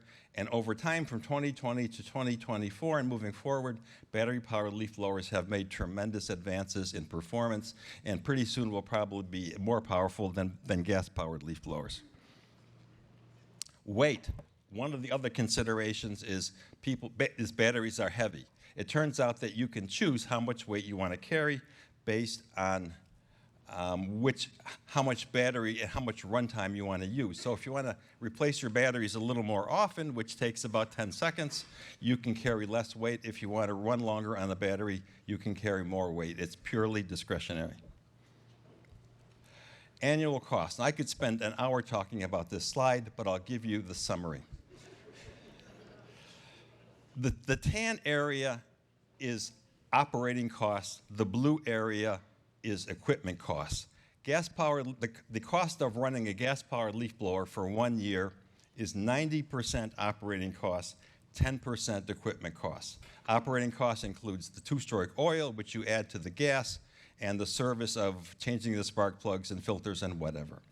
So it's so even if you didn't have to buy the gas-powered leaf blower, you would still be spending more per year than using the battery-powered leaf blowers. However, people say battery-powered leaf blowers cost more. However, the operating cost for a battery-powered leaf blower is 20 cents an hour. And so the total cost per year is about 1/3 that of a gas-powered leaf blower. The same is true for residential, though a little less severe, because there is less operating costs because they aren't used as many hours. Here's a chart that looks at 50 hours of annual usage. It's still about 3 to 1 from a gas-powered to a battery-powered leaf blower. Looking at it on a timeline, you can see that the battery-powered leaf blower costs more upfront to purchase. However, the operating cost quickly is overwhelmed by the gas-powered leaf blower, and at the end of 5 years, there is a roughly $6,000 saving per single leaf blower. Charging. Charging is one of the things that landscapers don't want to do. However, in order to get the benefits of a battery-powered leaf blower, charging, just like having an electric car, is something you learn how to do. There are many options to charging, and many more are coming on the market. You can charge overnight at home. You can charge on the work site wherever there's an outlet available. You can have a power station, which is a big battery in a box, or you can have even a small gas power generator to charge where you have no access to electricity.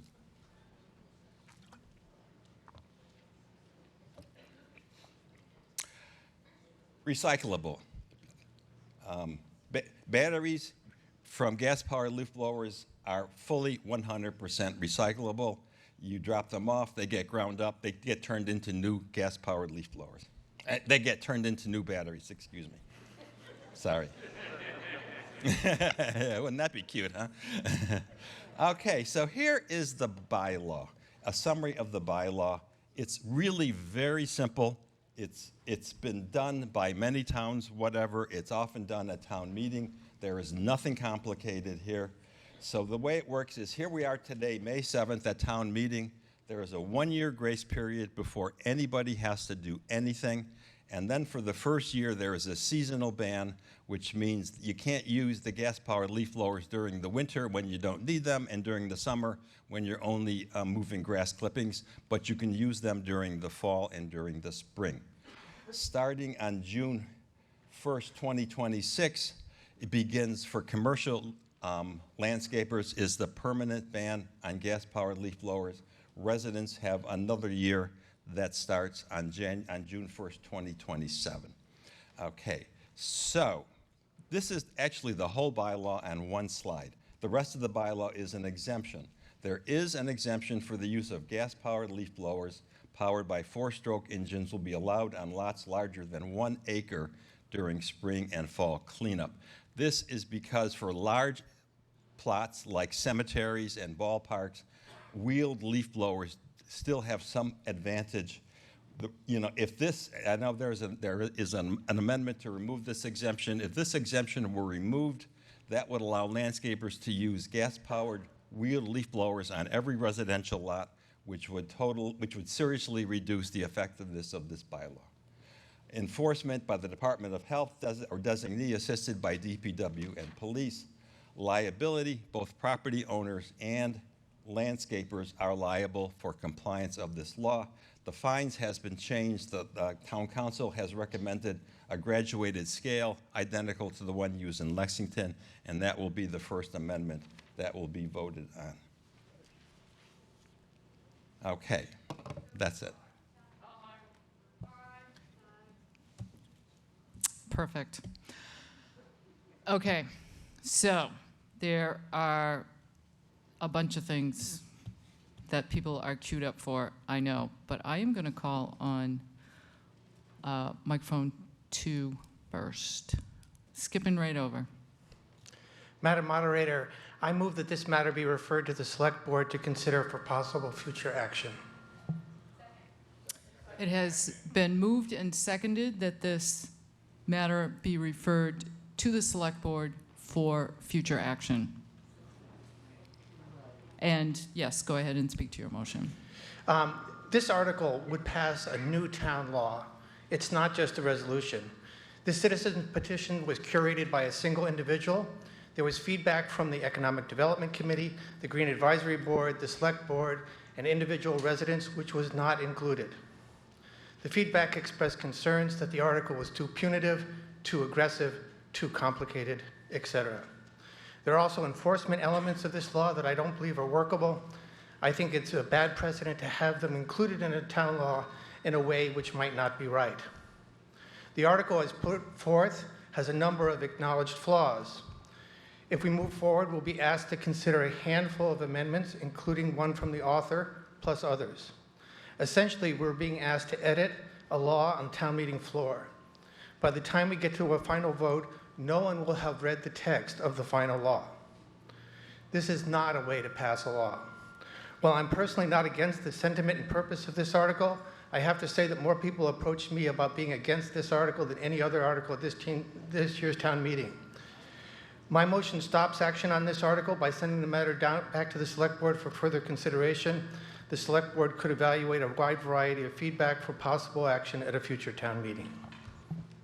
Before we move on, could folks who are not speaking, that your mics are on, please turn them off. They're generating feedback, which is hurting people's ears. Thank you.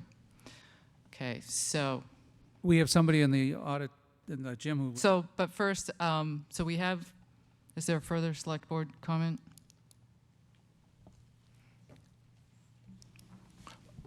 Yeah, we did have a chance to discuss this motion. What we were able to agree on was that we would make no recommendation either way and leave it to the good people of town meeting to decide whether to refer this back to the select board or continue to make the discussion tonight. And if we do make the discussion tonight, we also have a select board recommendation that I can read when we get there. Thank you. Finance Committee? The Finance Committee recommends Mr. Martin's motion. So discussion at this moment is only on whether to refer this matter to the select board. Are there comments regarding that? We have a comment from the upper gym. Okay, we'll take that first and then move here. Sharon Sean Gruet. Speak loudly. Sharon Sean Gruet, Arlington Street. There are federal, state, and corporate initiatives to deal with this issue, and instead we've taken the tact of being anti-business and small business, and so I think the author should be more concerned with the glass of water and what's in it on a daily basis, the PFAS, the lead, and the things that are in that, than banning a 2-month leaf blower. Thank you. Thank you. Please hold your applause. Thank you. Microphone 1, go ahead. Yes, I want to speak in favor of the proposed deferment and referring to the select board. The amendment as written, I think, creates 2 classes of citizens, those who own an acre and or more and those who don't. And I think that doesn't pass a fair and equitable test. So I would urge everyone to vote to refer this to the selectmen for refinement. Thank you. Could you just turn off the mic? Thank you. Speaker at microphone 3 on whether to refer to the select board. Oops, try again. There you go. That's a great idea.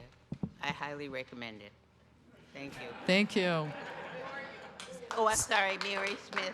Speaker at microphone 4. That's fine with me. Hi, Thank you.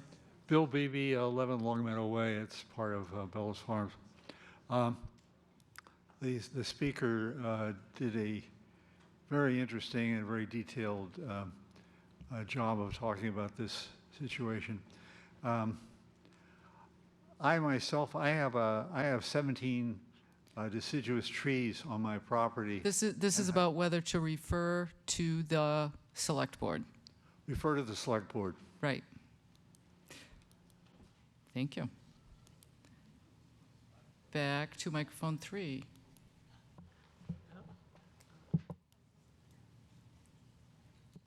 Yep, there you go. Whoops. Is that good? Okay. So I also agree that we should defer that to the selected board. I find many of the factors in the original presentation is wrong. Thank you. Microphone 1. Paulina Nibby, Quabog Road. I move the previous question. It has been moved to cut off debate. Is there a second? All who are in favor of cutting off debate, please say aye. Aye. Any opposed? Thank you. So this is the vote to refer the article to the select board for further action. All who are in favor of that, please say aye. Aye. Any who are opposed, please say nay. Nay. There were a few, but that is a clear majority. Any comments, any numbers from? It was tied in the gym. Okay. All right.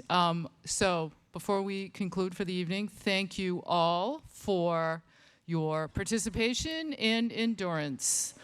And I will take a motion to dissolve. Move to dissolve the town meeting. Second. All who are in favor of dissolving, please say aye. Aye. Nay. Any who are opposed?